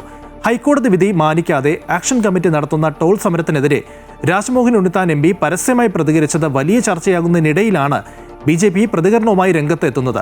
സമരത്തിനെതിരായ MP കേന്ദ്രമന്ത്രി നിതിൻ ഗഡ്കരിയെ പുകഴ്ത്തിയിരുന്നു. അനൂപ് നീലേശ്വരം തയ്യാറാക്കിയ റിപ്പോർട്ടിലേക്ക്. ദേശീയപാതയിൽ കാസർഗോഡ് കുമ്പളയിൽ താൽക്കാലിക ടോൾ പിരിവിനെതിരെ ജനകീയ സമരം ശക്തമായി വരുന്നതിനിടയിൽ അത് ഉദ്ഘാടനം ചെയ്ത രാജ്മോഹൻ ഉണ്ണിത്താൻ MP പിന്നീട് ആ സമരത്തിൽ നിന്നും വിട്ടുനിൽക്കുന്ന അവസ്ഥയുണ്ടായി. അതിനെതിരെ വലിയ പ്രതിഷേധങ്ങൾ ഉയർന്നപ്പോൾ അദ്ദേഹം പറഞ്ഞത് തനിക്ക് കോടതി വിധിയും അതുപോലെ തന്നെ കേന്ദ്രാനുമതിയോടുകൂടി നടക്കുന്ന ടോൾ പിരിവും മാനിക്കാതെ വയ്യ എന്നാണ് അദ്ദേഹം തുറന്നടിക്കുകയുണ്ടായി ജനകീയ സമരത്തിനെതിരെ. അതിനിടയിൽ എടുത്തു പറയേണ്ട കാര്യം BJP ആദ്യം മുതൽ ആ സമരത്തിൽ പങ്കെടുക്കുന്നില്ല. ഇതിനെതിരെ ശക്തമായ വിമർശനങ്ങൾ അതിന് നേതൃത്വം നൽകുന്ന മഞ്ചേശ്വരം MLA നേതൃത്വത്തിലടക്കം ഉയർന്നിരുന്നു. ഈ ഒരു സാഹചര്യത്തിൽ ഇപ്പോൾ MP പ്രതികരണം വന്ന സാഹചര്യത്തിൽ BJP അതിന്റെ നിലപാട് വ്യക്തമാക്കുകയാണ്. BJP കോഴിക്കോട് മേഖലാ പ്രസിഡന്റ് അഡ്വക്കേറ്റ് K. ശ്രീകാന്തിന്റെ പ്രതികരണമാണ്. അദ്ദേഹം BJP നിലപാട് തുറന്നു പറയുന്നത്. BJP കുമ്പള ആരിക്കാടിയിൽ ടോൾ പിരിവിനെതിരെയാണ്. അത് ജനങ്ങളെ പ്രയാസത്തിലുണ്ടാക്കുന്നതാണ്. അതല്ലാതെ തന്നെ അടുത്ത് തന്നെയാണ് മറ്റൊരു ടോളും കൂടിയുള്ളത്. പക്ഷേ NHAIയുടെ ഉദ്യോഗസ്ഥന്മാർ പറയുന്നൊരു ന്യായമെന്ന് പറയുന്നത് ഒരു ഹൈവേ പൂർത്തീകരിച്ച് നോട്ടിഫിക്കേഷൻ ആക്കിക്കഴിഞ്ഞാൽ, നിർമ്മാണം പൂർത്തീകരിച്ച് നോട്ടിഫിക്കേഷൻ ആക്കി കഴിഞ്ഞാൽ 45 ദിവസത്തിനകം അതിൽ ടോള് ആരംഭിക്കണം. അതല്ലെങ്കിൽ റവന്യൂ ലോസായിട്ട് കണക്കിലെടുത്ത് ബന്ധപ്പെട്ട ഉദ്യോഗസ്ഥന്മാർക്ക് പ്രയാസമാകും, അവർക്കെതിരെ നടപടി വരുമെന്നുള്ളതാണ്. അത് സംബന്ധിച്ച് CAG റിപ്പോർട്ടുകളൊക്കെ 2023 എന്നുള്ളതാണ് ചൂണ്ടിക്കാണിക്കുന്നത്. അവർ ഇതിന് ഉന്നയിക്കുന്നൊരു ന്യായത. പക്ഷെ അത് എന്ത് ന്യായം ഉണ്ടെങ്കിലും ഇത് അംഗീകരിക്കാൻ കഴിയില്ല. ഇതെന്ന് വെച്ചാൽ ഇതിനകത്തൊരു ഇടപെടൽ മന്ത്രിയുടെ ഭാഗത്ത് നിന്ന് ഉണ്ടാക്കിയിട്ട് പ്രശ്നം പരിഹരിക്കണം ആയിരുന്നു. പക്ഷേ അതിന് പകരം സമരസമിതിയും MLAയും നടത്തുന്നത് രാഷ്ട്രീയ മുതലെടുപ്പിന് വേണ്ടിയിട്ടുള്ളതാണ്. BJPക്കെതിരായിട്ട് ആരോപണം ഉന്നയിച്ച് കേന്ദ്ര സർക്കാർ ഇത്രയും 100 കണക്കിന് കോടി രൂപ ചെലവഴിച്ച് ഏറ്റവും മനോഹരമായിട്ടുള്ള ആധുനിക രീതിയിലുള്ള ഒരു ദേശീയ പാതയെ നിർമ്മിച്ച് അതിന് ജനങ്ങൾക്കിടയിൽ വലിയ മതിപ്പുണ്ടാക്കുകയും BJPയെ ജനങ്ങളിലേക്ക് കൂടുതൽ ആകർഷിക്കുകയും ചെയ്യുമ്പോൾ അതിൽ വിരൽ പൂണ്ട മുസ്ലിം ലീഗും CPMൻ്റെ ചില നേതാക്കന്മാരും സംസ്ഥാന സർക്കാരും ഉണ്ടാക്കിയിട്ടുള്ള ഒരു ഗൂഢാലോചനയാണ് ഈ വിവാദങ്ങളൊക്കെ തന്നെ. ഇവർക്ക് പെട്ടെന്ന് തന്നെ സമരത്തിലേക്ക് പോയി ഹൈക്കോടതിയെ സമീപിച്ചു. ഹൈക്കോടതി വരെ അതിൽ നിയമവിരുദ്ധമായിട്ടൊന്നുമില്ല, നിയമാനുസൃതമായിട്ടാണ് ഈ പ്ലാസ നിർമ്മിക്കുന്നത് എന്ന് പറഞ്ഞിട്ട് റിട്ട് ഹർജി തള്ളുകയാണ് ചെയ്തിട്ടുള്ളത്. ഇതിൽ ഗൂഢാലോചന ഞങ്ങൾ എന്ന് പറയാൻ കാരണം, ഇപ്പോൾ സംസ്ഥാന സർക്കാർ ഈ റിട്ട് ഹർജിയിലൊക്കെ കക്ഷിയാണ്. പക്ഷെ എന്തുകൊണ്ട് സംസ്ഥാന സർക്കാർ അതിൽ നിയമവിരുദ്ധ എന്തെങ്കിലും കാര്യമുണ്ടെങ്കിൽ ചൂണ്ടിക്കാണിക്കാത്തത്? അപ്പം പിണറായി സർക്കാരും CPMൻ്റെ ചില ആൾക്കാരും മുസ്ലിം ലീഗും പ്രത്യേകിച്ച് MLA അഷ്റഫും കൂടിയിട്ടുള്ള ഒരു ഗൂഢാലോചനയാണ്. ദൗർഭാഗ്യവശാൽ NHAIയുടെ ചില ഉദ്യോഗസ്ഥന്മാരും ഇതിൽ പങ്കാളിയായിട്ടുണ്ട്. അതിന് കാരണം ഈ കേരളത്തിലെ ചില ദേശീയപാത നിർമ്മാണവുമായി ബന്ധപ്പെട്ടിട്ടുള്ള അപാകതകൾ സംഭവിച്ചിട്ടുണ്ട്. അതിനെതിരെ ശക്തമായിട്ടുള്ള നടപടി കേന്ദ്ര സർക്കാർ സ്വീകരിച്ചിട്ടുണ്ട്. അങ്ങനെ ശക്തമായിട്ടുള്ള നടപടി സ്വീകരിച്ചപ്പോൾ അത്തരം ചില ഉദ്യോഗസ്ഥന്മാരുടെ ഒരു പ്രതികാര നടപടി ഇതിനകത്ത് നിയമം പറഞ്ഞ് ചട്ടങ്ങൾ പറഞ്ഞുകൊണ്ട് ഈ കുമ്പളയിൽ പ്ലാസ നിർമ്മിക്കുന്നതിലുണ്ടോ എന്ന് ഞങ്ങൾ സംശയിക്കുന്നു. ബഹുമാനപ്പെട്ട MP പറയുന്നത് പറഞ്ഞാൽ ഇദ്ദേഹം നേരത്തെ തന്നെ ഈ കാര്യം MLA ഉൾപ്പെടെയുള്ള ബന്ധപ്പെട്ട ഈ സമരത്തിൽ ഏർപ്പെട്ട് വരുന്ന ആളുകളെ നമുക്ക് കണ്ടുവല്ലോ, അവരോട് നേരത്തെ തന്നെ ഇത് ബോധ്യപ്പെടുത്തിയിരുന്നു എന്നാണ്. അതെ, അത് രാഷ്ട്രീയ മുതലെടുപ്പിന് വേണ്ടിയിട്ടുള്ള സമരമാണ്. ജനങ്ങളുടെ പ്രയാസം ഒഴിവാക്കാൻ വേണ്ടിയിട്ടുള്ളതല്ല. അവർക്കിതിൽ എന്നും ലൈവായിട്ട് വേണം. അതുകൊണ്ടാണ് ഇല്ലാത്ത മീറ്റിംഗ് ഉണ്ട് എന്ന് പറഞ്ഞിട്ട് അവിടെ കലക്ടർ ഇറക്കി വിട്ടു എന്ന് പറഞ്ഞിട്ടുള്ള വിവാദം ഉണ്ടാക്കിയിട്ടുള്ളത്. കലക്ടർ തന്നെ അത് പറഞ്ഞു, അങ്ങനെ ഒരു മീറ്റിംഗ് ഉണ്ടായിട്ടില്ല. അപ്പോൾ ഇല്ലാത്ത മീറ്റിംഗ്, ഇല്ലാത്ത കാര്യം, അധികാരമില്ലാതെ കലക്ടർ മീറ്റിംഗ് വിളിപ്പിക്കുക എന്നൊക്കെ പറഞ്ഞിട്ടുള്ള കാര്യങ്ങൾ ചെയ്യുന്നത് അത് BJPക്കെതിരായിട്ട് നടത്തുന്ന ഗൂഢാലോചനയാണ്. നിങ്ങൾ നോക്കൂ, ഹൈക്കോടതിയിൽ കലക്ടറോ അല്ലെങ്കിൽ സംസ്ഥാന സർക്കാരോ ഒന്നും മിണ്ടുന്നില്ല. അതിനുശേഷം ഈ സമരസമിതിയായിട്ടും MLAമാരുമായിട്ട് ഈ കാര്യത്തെ സംബന്ധിച്ച് മീറ്റിംഗ് വിളിച്ചു കൂട്ടുന്നു എന്ന് പറയുന്നത് എന്താണ് മനസ്സിലാക്കേണ്ടത്? അപ്പോൾ കൃത്യമായിട്ടുള്ള ഒരു അജണ്ട ഇതിനകത്തുണ്ട്.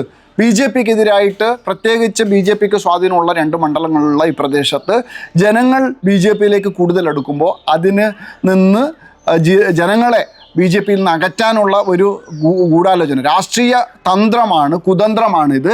ജനങ്ങളുടെ പ്രയാസം പരിഹരിക്കുക എന്നുള്ളതേ അല്ല. നിങ്ങൾ നോക്ക്, ഇപ്പോൾ ഇത്രയെല്ലാം പ്രയാസമാകുന്നുണ്ട്, മറിച്ചൊരു നല്ല കാര്യം ചെയ്യുന്നുണ്ട്. കേന്ദ്ര സർക്കാർ വികസനം നടക്കണം ഒരു ഭാഗത്ത്, അതിന് കോടിക്കണക്കിന് രൂപ ആവശ്യമുണ്ട്. ആയിരക്കണക്കിന് കോടി രൂപയുടെ വികസന ആണ് ദേശീയപാതയിൽ നടക്കുന്നത് കേരളത്തിലും. അപ്പം അങ്ങനെ വികസനം നടക്കുമ്പോൾ അതിന് പണം കണ്ടെത്തണം. സ്വാഭാവികമായിട്ടും ഇന്നത്തെ നിയമം അനുസരിച്ച് ടോൾ പിരിക്കണം. അപ്പോൾ ആ ടോൾ പിരിക്കുമ്പോൾ ജനങ്ങൾക്ക് ഭാരമാകരുത്. വികസനത്തിന് പണം വേണം, പക്ഷേ ജനങ്ങൾക്ക് അധിക ഭാരമാകരുത്. അതുകൊണ്ട് 20 കിലോമീറ്ററിൻ്റെ അകത്തുള്ള ജനങ്ങൾക്ക് ഈ ടോൾ പ്ലാസ അടുത്തുള്ള 20 കിലോമീറ്റർ പ്രദേശവാസികൾക്ക് വെറും 340 രൂപയ്ക്ക് യാത്ര ചെയ്യാനുള്ള മന്ത്ലി പാസ് ഉണ്ട്. മാസം 340 രൂപ മാത്രമേ ഉള്ളൂ. അതുപോലെ തന്നെ 3000 രൂപ. MP പറഞ്ഞ കാര്യം, എനിക്ക് കേന്ദ്രമന്ത്രിയുടെ കോലം കത്തിച്ചുള്ള സമരത്തിൽ പങ്കെടുക്കാൻ കഴിയില്ല, അദ്ദേഹമായുള്ള ബന്ധം വഷളാക്കാനും എന്നെക്കൊണ്ട് സാധിക്കില്ല എന്നാണ് പറയുന്നത്. അങ്ങനെ പറയാനൊരു കാരണമുണ്ട്. കാരണം ഈ കേന്ദ്രമന്ത്രിയാണ് ഇവിടെ ഉൾപ്പെടെ ഇപ്പോൾ ഈ അഷ്റഫ് MLA തന്നെ പല അവകാശവാദങ്ങളും ഉന്നയിക്കുന്നുണ്ട്. പല അണ്ടർ ബ്രിഡ്ജും പല ഫൂട്ട് ഓവർ ബ്രിഡ്ജും അത് അദ്ദേഹത്തിൻ്റെ ഇടപെടൽ കൊണ്ടാണ് മന്ത്രി അനുവദിച്ച്, കേന്ദ്ര സർക്കാർ അനുവദിച്ചു എന്ന് പറയുന്നുണ്ട്. MP അത് പറയുന്നുണ്ട്, പരസ്യമായിട്ട് തന്നെ പറയുന്നുണ്ട്. അപ്പം അങ്ങനെ പറയുന്നവർ എന്തുകൊണ്ട് ഈ കാര്യത്തിൽ മന്ത്രിയെ കണ്ട് അദ്ദേഹത്തിൻ്റെ ഒരു ഇടപെടൽ നടത്തി പ്രശ്നപരിഹാരത്തിന് മുതിരാത്തത് എന്നുള്ളതാണ്. ഇത്തരം അക്രമം സമരം നടത്തി ഏതാണ്ട് 10 ലക്ഷം രൂപയുടെ നഷ്ടമാണ് അവിടെ സംഭവിച്ചിരിക്കുന്നത്. ആരും ഉത്തരവാദി? അപ്പോൾ എന്നിട്ടോ ഇതിലെ ഒരൊറ്റ നേതാവും അതിൽ പ്രതിയല്ല. ഈ അക്രമം സമരം അഴിച്ചുവിട്ടതിൽ ഇവരുടെ മുന്നിൽ, പോലീസിൻ്റെ മുമ്പിൽ ഈ നേതാക്കന്മാരുടെ സാന്നിധ്യത്തിൽ അക്രമം അഴിച്ചുവിട്ടു ലക്ഷക്കണക്കിന് രൂപ നാശനഷ്ടം സംഭവിച്ചിട്ടും ഈ നേതാക്കന്മാർ ആരും പ്രതികളല്ല. എന്തുകൊണ്ട് പോലീസ് അവർക്കെതിരെ നടപടിയെടുക്കാത്തത്? അറിയപ്പെടുന്ന നേതാക്കന്മാരാണ്. ആ അറിയപ്പെടുന്ന നേതാക്കന്മാരെ സംരക്ഷിക്കുകയാണ് പോലീസ് ചെയ്തിട്ടുള്ളത്. പാവപ്പെട്ട അതിൽ പങ്കെടുത്ത ആൾക്കാരെയാണ് ഇപ്പോൾ പ്രതിയാക്കുന്നത്. കുമ്പള ആരിക്കാടിയിൽ നടത്തിയ ടോൾ സമരം BJPക്കെതിരെ മുസ്ലിം ലീഗ് മെനഞ്ഞ രാഷ്ട്രീയ ആയുധമെന്നാണ് BJP കോഴിക്കോട് മേഖലാ പ്രസിഡന്റ് അഡ്വക്കേറ്റ് K. ശ്രീകാന്ത് വ്യക്തമാക്കുന്നത്. ഇതിനെതിരെ MPയും രംഗത്ത് വന്ന സാഹചര്യത്തിലാണ് BJP അതിന്റെ പ്രതികരണം നടത്തിയിരിക്കുന്നത്. കാസർഗോഡ് നിന്നും അനൂപ് നിലേശ്വരം, അമൃത ന്യൂസ്. ഇനി ഒരു അപകട വാർത്തയിലേക്കാണ്. KSRTC ബസ്സുകൾ കൂട്ടിയിടിച്ച് അപകടമുണ്ടായി. തിരുവനന്തപുരം നെയ്യാറ്റിൻകര ആറാലുമൂട്ടിലാണ് സംഭവം. അപകടത്തിൽ 8 പേർക്ക് പരിക്കേറ്റു. പുലർച്ചെ 5:45ഓടെയാണ് സംഭവം നടന്നത്. തിരുവനന്തപുരത്ത് നിന്നും നെയ്യാറ്റിൻകരയിലേക്ക് പോയ ബസ്സും നെയ്യാറ്റിൻകരയിൽ നിന്നും തിരുവനന്തപുരത്തേക്ക് പോയ ബസ്സുമാണ് കൂട്ടിയിടിച്ചത്. ആരുടെയും പരിക്ക് ഗുരുതരമല്ല.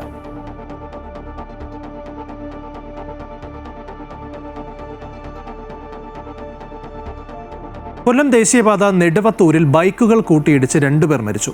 ബൈക്കുകളിൽ ഒന്നിന് തീപിടിച്ചുണ്ടായ അപകടത്തിലാണ് മരണമുണ്ടായത്.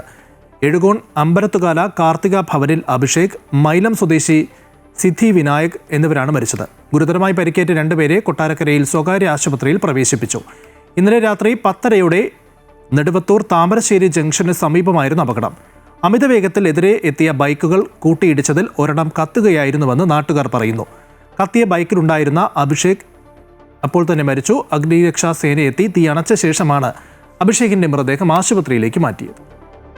അമേരിക്കയിൽ കൊടും ശൈത്യത്തിൽ 7 പേർ മരിച്ചു. കനത്ത ഹിമക്കാറ്റ് ജനജീവിതം ദുസ്സഹമാക്കിയിരിക്കുകയാണ്. പ്രതികൂല കാലാവസ്ഥയിൽ ഇതുവരെ റദ്ദാക്കിയ വിമാന സർവീസുകളുടെ എണ്ണം 17,000 കടന്നു. 10 ലക്ഷത്തോളം വീടുകളിലും സ്ഥാപനങ്ങളിലും വൈദ്യുതി ബന്ധം വിച്ഛേദിക്കപ്പെട്ടിരിക്കുകയാണ്. വിവരങ്ങളുമായി ന്യൂസ് ഡെസ്കിൽ നിന്നും ഐശ്വര്യ ചേരുകയാണ്. ഐശ്വര്യ, കഴിഞ്ഞ കുറേ ദിവസങ്ങളായി ഈ അമേരിക്കയിലെ വിവിധ സംസ്ഥാനങ്ങളിൽ വലിയ ബുദ്ധിമുട്ട് ഈ മഞ്ഞുവീഴ്ച അല്ലെങ്കിൽ ഹിമക്കാറ്റൊക്കെ തന്നെ ഉണ്ടാക്കിയിരിക്കുകയാണ്. നിലവിലത്തെ സാഹചര്യം എന്താണ്? 7ഓളം പേർ ഇപ്പോൾ മരിച്ചിരിക്കുകയാണ്. അത് ലിജിൻ സൂചിപ്പിച്ചതുപോലെ അമേരിക്കയിൽ ആകെയുള്ളത് 50 സംസ്ഥാനങ്ങളാണ്. ഈ 50 സംസ്ഥാനങ്ങളിൽ പകുതിയോളം സംസ്ഥാനങ്ങളെയും ഈ ഒരു കൊടുങ്കാറ്റും മഞ്ഞുവീഴ്ചയും ശക്തമായി ബാധിച്ചിരിക്കുന്നു എന്ന് വേണം പറയാനായിട്ട്. കാരണം ഇപ്പോൾ തന്നെ 27 സംസ്ഥാനങ്ങളിൽ അടിയന്തരാവസ്ഥ പ്രഖ്യാപിച്ചു കഴിഞ്ഞിരിക്കുകയാണ്. കാരണം 180 ദശലക്ഷം ആളുകളെയാണ് ഈ ഒരു മഞ്ഞുവീഴ്ച നിലവിൽ ബാധിച്ചിരിക്കുന്നത്. ലിജിൻ സൂചിപ്പിച്ചതുപോലെ 7 മരണമാണ് നിലവിൽ സ്ഥിരീകരിച്ചിരിക്കുന്നത്. പിന്നെ ഈ റോഡ് അപകടങ്ങൾ താരതമ്യേന കുറയാൻ കാരണം ഈ പൊതുവകുപ്പിൻ്റെ കാര്യമായ ഒരു ഇടപെടലും മുന്നറിയിപ്പുകളും ഉണ്ടായിരുന്നു ഉണ്ടായിരുന്നു എന്നുള്ളത് കൊണ്ടാണ് വലിയ രീതിയിലുള്ള റോഡ് അപകടങ്ങളൊന്നും ഉണ്ടാവാതിരുന്നത്. കൂടാതെ ചരിത്രപരമായ ഒരു കൊടുങ്കാറ്റ് എന്നാണ് US പ്രസിഡന്റ് ഡൊണാൾഡ് ട്രംപ് ഇതിനെ വിശേഷിപ്പിച്ചിരിക്കുന്നത്. കൂടാതെ എടുത്തു പറയേണ്ടത് ഈ നോർത്ത് ഈസ്റ്റ് സംസ്ഥാനങ്ങളിൽ കനത്ത മഞ്ഞുവീഴ്ചയാണ് വിനയായതെങ്കിൽ ഈ തെക്കൻ സംസ്ഥാനങ്ങളിൽ കാറ്റും ഐസ് മഴയുമാണ് വിനയായിരിക്കുന്നത്. കൂടാതെ 10 ദശലക്ഷത്തോളം ആളുകളെയാണ് ഇപ്പോൾ ഈ ഒരു കനത്ത മഞ്ഞുവീഴ്ച കാരണം വൈദ്യുതി തടസ്സം നേരിടുകയുണ്ടായി. ഇത് 10 ദശലക്ഷം ആളുകളെയാണ് ഇത് സാരമായി ബാധിച്ചിരിക്കുന്നത്. ഈ ഒരു ശനിയാഴ്ചയാണ് കനത്ത മഞ്ഞുവീഴ്ച തുടങ്ങിയതെങ്കിൽ ഇത് ഞായറാഴ്ച, ഇപ്പോൾ തിങ്കളാഴ്ച, ഈ ഒരു 3 ദിവസങ്ങളിലായി വലിയ രീതിയിലാണ് അമേരിക്കയെ ബാധിച്ചിരിക്കുന്നത്. മറ്റൊരു എടുത്തു പറയേണ്ട ഒരു കാര്യം എന്ന് പറയുന്നത് ഈ ഒരു ജനങ്ങളെ ഇത് സാരമായി ബാധിച്ചു എന്നുള്ളതാണ്. ഈ മഞ്ഞുവീഴ്ചയും ഐസ് മഴയും അതുപോലെ തന്നെ കൊടുങ്കാറ്റും എല്ലാ വർഷവും അമേരിക്കയിൽ സംഭവിക്കുന്നതാണെങ്കിലും ഈ വർഷം അത് കുറച്ച് കനത്തു എന്ന് വേണം പറയാൻ. ഈ South Carolina, Virginia, Tennessee, Georgia, North Carolina, Maryland, Arkansas, Kentucky, Louisiana, Mississippi, Indiana, West Virginia എന്നീ സംസ്ഥാനങ്ങളിൽ ഈ ഒരു അടിയന്തര ദുരന്ത പ്രഖ്യാപനങ്ങൾ നടത്തുകയും ചെയ്തിട്ടുണ്ട്. കാരണം ഈ സംസ്ഥാനങ്ങളെയാണ് വലിയ രീതിയിൽ ഈ ഒരു കനത്ത മഞ്ഞുവീഴ്ചയും അതുപോലെ തന്നെ ഈ ഒരു ഐസ് മഴയും ഒക്കെയും കൊടുങ്കാറ്റും ഒക്കെയും വലിയ രീതിയിൽ വ്യാപിച്ചിരിക്കുന്നത്. ഈ 16 ലക്ഷത്തിലധികം പേർക്കാണ് ഇപ്പോൾ ഇത് സാരമായി തന്നെയും ഈ ഒരു കനത്ത നഷ്ടങ്ങളൊക്കെ തന്നെയും ബാധിച്ചിരിക്കുന്നത്. കൂടാതെ സർക്കാർ സംവിധാനങ്ങളുടെ ഒരു മുന്നറിയിപ്പ് എടുത്തു പറയേണ്ട ഒരു കാര്യം തന്നെയാണ്. കാരണം ഈ സംസ്ഥാന സർക്കാരിൻ്റെയും ഈ ഓരോ സംസ്ഥാനങ്ങളിലെയും ഒരു പൊതുകാര്യ വകുപ്പിൻ്റെയും ഇടപെടലാണ് ഈ ഒരു ഇത്രയും വലിയൊരു ദുരന്തം ഉണ്ടായിട്ടും അത് ജനങ്ങളെ ബാധിക്കാതെ അല്ലെങ്കിൽ വലിയ രീതിയിലുള്ള അപകടങ്ങളൊന്നും ഉണ്ടാകാതെ പോയത് കൃത്യമായ ഒരു മുന്നറിയിപ്പ് ഉണ്ടായതിനാൽ തന്നെയാണ്. കൂടാതെ ഇനി നടക്കാനുള്ളത് എങ്ങനെയാണ് ഈ വൈദ്യുതി ബന്ധം വിച്ഛേദിച്ച അല്ലെങ്കിൽ നഷ്ടമായ ആളുകളെ എങ്ങനെ പുനഃസ്ഥാപിക്കുക എന്നുള്ളത് കുറച്ച് ബുദ്ധിമുട്ടേറിയ കാര്യമാണ്.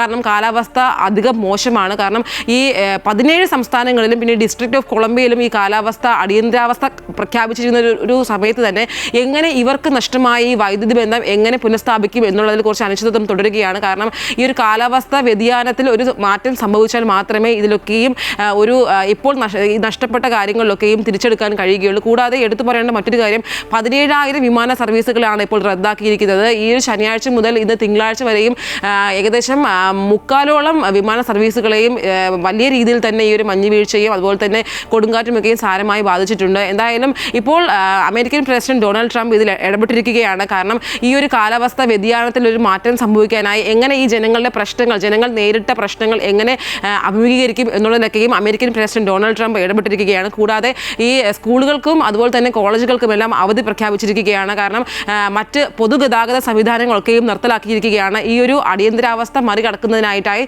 വലിയ രീതിയിലുള്ള ഇടപെടലുകളാണ് ഇപ്പോൾ അമേരിക്കയുടെ ഭാഗത്ത് നിന്നും അല്ലെങ്കിൽ അവിടുത്തെ സർക്കാരിന്റെ ഭാഗത്ത് നിന്നും ഉണ്ടായിക്കൊണ്ടിരിക്കുന്നത്. ശരി, എന്തായാലും അമേരിക്കയിൽ കൊടും ശൈത്യം തുടരുകയാണ്. 7ഓളം പേർക്കാണ് ജീവൻ നഷ്ടമായത്. അതോടൊപ്പം തന്നെ നിരവധി വിമാന സർവീസുകൾ റദ്ദു ചെയ്തിട്ടുണ്ട്. പല വീടുകളിലും അല്ലെങ്കിൽ സ്ഥാപനങ്ങളിലുമൊക്കെ വൈദ്യുതി ബന്ധം വിച്ഛേദിക്കുകയും ചെയ്തിരിക്കുകയാണ്. ഐശ്വര്യയാണ് വിവരങ്ങൾ നൽകിയത്. വേനലിന്റെ തുടക്കത്തിൽ തന്നെ ഇടുക്കിയിൽ ഏലച്ചെടികൾ കരിഞ്ഞുണങ്ങുകയാണ്. ഇതോടെ ഈ ചെടികൾക്ക് പച്ചവല വിരിച്ച് കർഷകർ തണലൊരുക്കി തുടങ്ങി. മുൻവർഷങ്ങളിൽ കൊടും വരൾച്ച ഏൽപ്പിച്ച കൃഷിനാശവും ഇതേ തുടർന്നുണ്ടായ വൻ സാമ്പത്തിക നഷ്ടവും ഇത്തവണ ഉണ്ടാകാതിരിക്കാൻ നേരത്തെ തന്നെ പ്രതിരോധമൊരുക്കുകയാണ് കർഷകർ. വേനലിന്റെ തുടക്കത്തിൽ തന്നെ ഇടുക്കിയിൽ ഏലച്ചെടികൾ കരിഞ്ഞുണങ്ങുകയാണ്. ഇതോടെ കർഷകർ ഏലച്ചെടികൾക്ക് തണലൊരുക്കി തുടങ്ങി. മുൻവർഷങ്ങളിലെ കൊടും വരൾച്ചയിൽ വൻ കൃഷിനാശമാണുണ്ടായത്. മരത്തണൽ കുറവുള്ള പ്രദേശങ്ങളിലാണ് ചെടികളിൽ നേരിട്ട് വെയിലേൽക്കാതിരിക്കാൻ പച്ചവല, പന്തൽ പോലെ വലിച്ചുകെട്ടി സംരക്ഷണമൊരുക്കുന്നത്. മുൻവർഷങ്ങളിലേതുപോലെ ഇത്തവണയും ഹൈറേഞ്ചിലെ ചെറുകിട വൻകിട തോട്ടങ്ങളിലെല്ലാം തണലൊരുക്കൽ പുരോഗമിക്കുന്നു. ഒരു പതിറ്റാണ്ടായി കർഷകർ ഏലച്ചെടികൾക്ക് ഇത്തരത്തിൽ കൃത്രിമ തണൽ ഒരുക്കുന്നുണ്ട്. ചൂട് നല്ല രീതിയിൽ തന്നെ ചൂട് ബാധിക്കുന്നുണ്ട്. കാരണം ഷെയ്ഡ് ഇവിടെ കുറവുള്ള സ്ഥലങ്ങളിൽ നമ്മൾ നെറ്റ് കെട്ടി തന്നെയാണ് സംരക്ഷിക്കുന്നത്. കാരണം ഈ മുൻവർഷത്തെ അപേക്ഷിച്ച് ഈ വർഷം വേനൽ കടുക്കുമെന്നാണ് കാലാവസ്ഥാ നിരീക്ഷകരുടെയൊക്കെ ഒരു മുന്നറിയിപ്പ് തന്നിരിക്കുന്നത്. അതുകൊണ്ട് തന്നെ കൃഷിക്കാരെല്ലാം തന്നെ വേണ്ടത്ര ഒരു മുൻകരുതൽ എന്ന നിലയ്ക്ക് ഗ്രീൻ നെറ്റ് കെട്ടി ചെടിയെ സംരക്ഷിച്ച് നടത്തി വരുന്നു. ഒരേക്കർ സ്ഥലത്ത് പച്ചവല ഉപയോഗിച്ച് തണലൊരുക്കാൻ 1 മുതൽ 1.5 ലക്ഷം രൂപ വരെ ചെലവാകും. 10 അടി വീതിയും 50 മീറ്റർ നീളവുമുള്ള ഒരു റോൾ നെറ്റിന് 3000-ലധികം രൂപ വിലയുണ്ട്. 40 മുതൽ 70% വരെ സുതാര്യതയുള്ള നെറ്റുകളും ലഭ്യമാണ്. മരങ്ങളില്ലാത്ത സ്ഥലങ്ങളിൽ നെറ്റ് വലിച്ചുകെട്ടാൻ പൈപ്പോ മരത്തിന്റെ തൂണോ സ്ഥാപിക്കണം.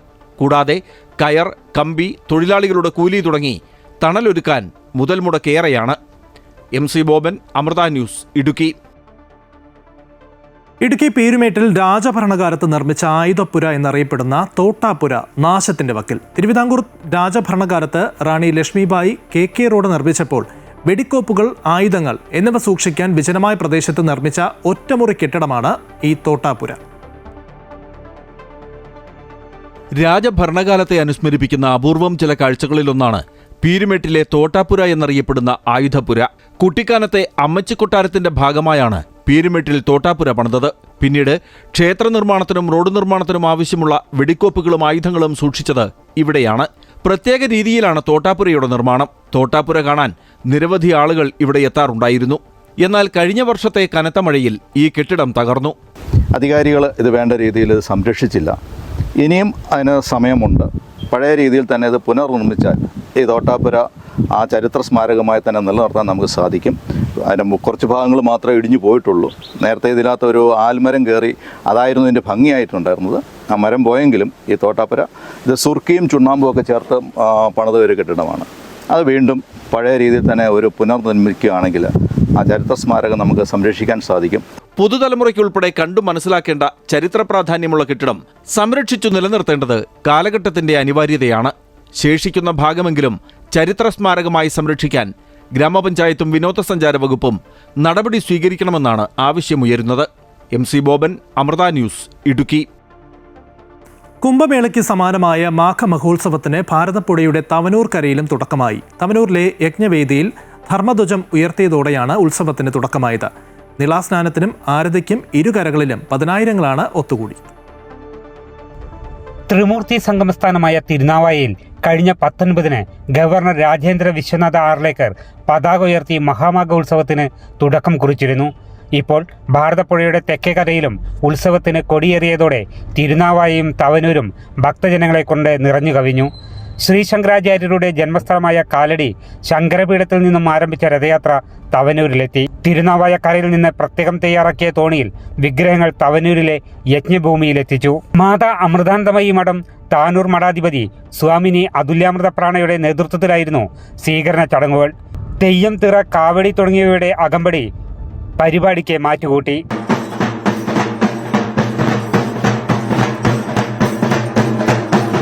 ചാവിനി പ്രവേശ ചടങ്ങുകൾക്ക് ശേഷം ഉത്സവത്തിന് തുടക്കം കുറിച്ച് ധ്വജാരോഹണം നടന്നു.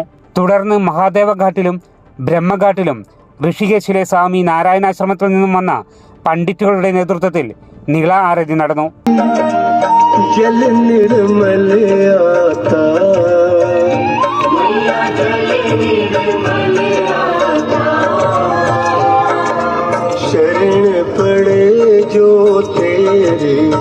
शरण पड़े जो तेरी सोनर कर जाता.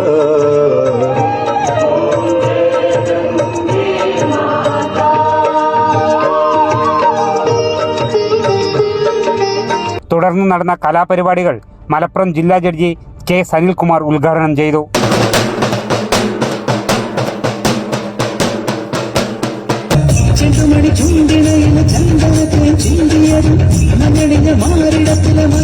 അമൃത ന്യൂസ്, മലപ്പുറം.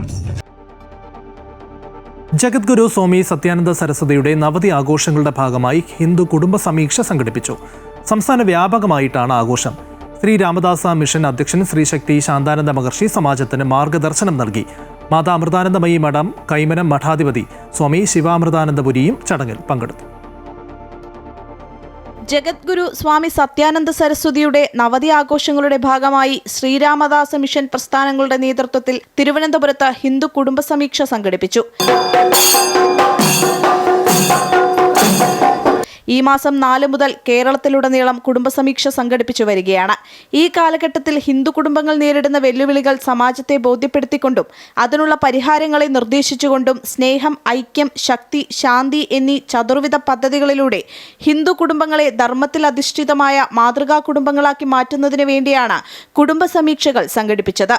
ശ്രീരാമദാസ മിഷൻ അധ്യക്ഷൻ ശ്രീശക്തി ശാന്താനന്ദ മഹർഷി സമാജത്തിന് മാർഗദർശനം നൽകി. അതൊരു കുടുംബത്തിലായാലും ശരി, ഒരു സംസ്ഥാനത്തിലായാലും ശരി, ഒരു രാഷ്ട്രത്തിലായാലും ശരി, ശക്തി ഉണ്ടെങ്കിൽ മാത്രമാണ് ശാന്തി ഉണ്ടാവുക. അതുകൊണ്ടാണ് നമ്മുടെ വരുമാനത്തിന്റെ ഏറിയ പങ്കും ഭാരതത്തിന്റെ ശക്തിക്ക് വേണ്ടി മാറ്റിവെക്കുന്നത്. ശക്തിയുള്ളവനെ ആരും കയറി തട്ടില്ല, മുട്ടില്ല. ഇന്ന് ഭാരതത്തിനൊന്ന് തൊടാൻ, ഒന്ന് ചൊറിയാൻ അല്പമൊക്കെ പ്രയാസമുണ്ട്. അമേരിക്കയ്ക്ക് പോലും കഴിയില്ല എന്നുള്ളൊരവസ്ഥ വന്നത് ശക്തിയുള്ളത് കൊണ്ടാണ്.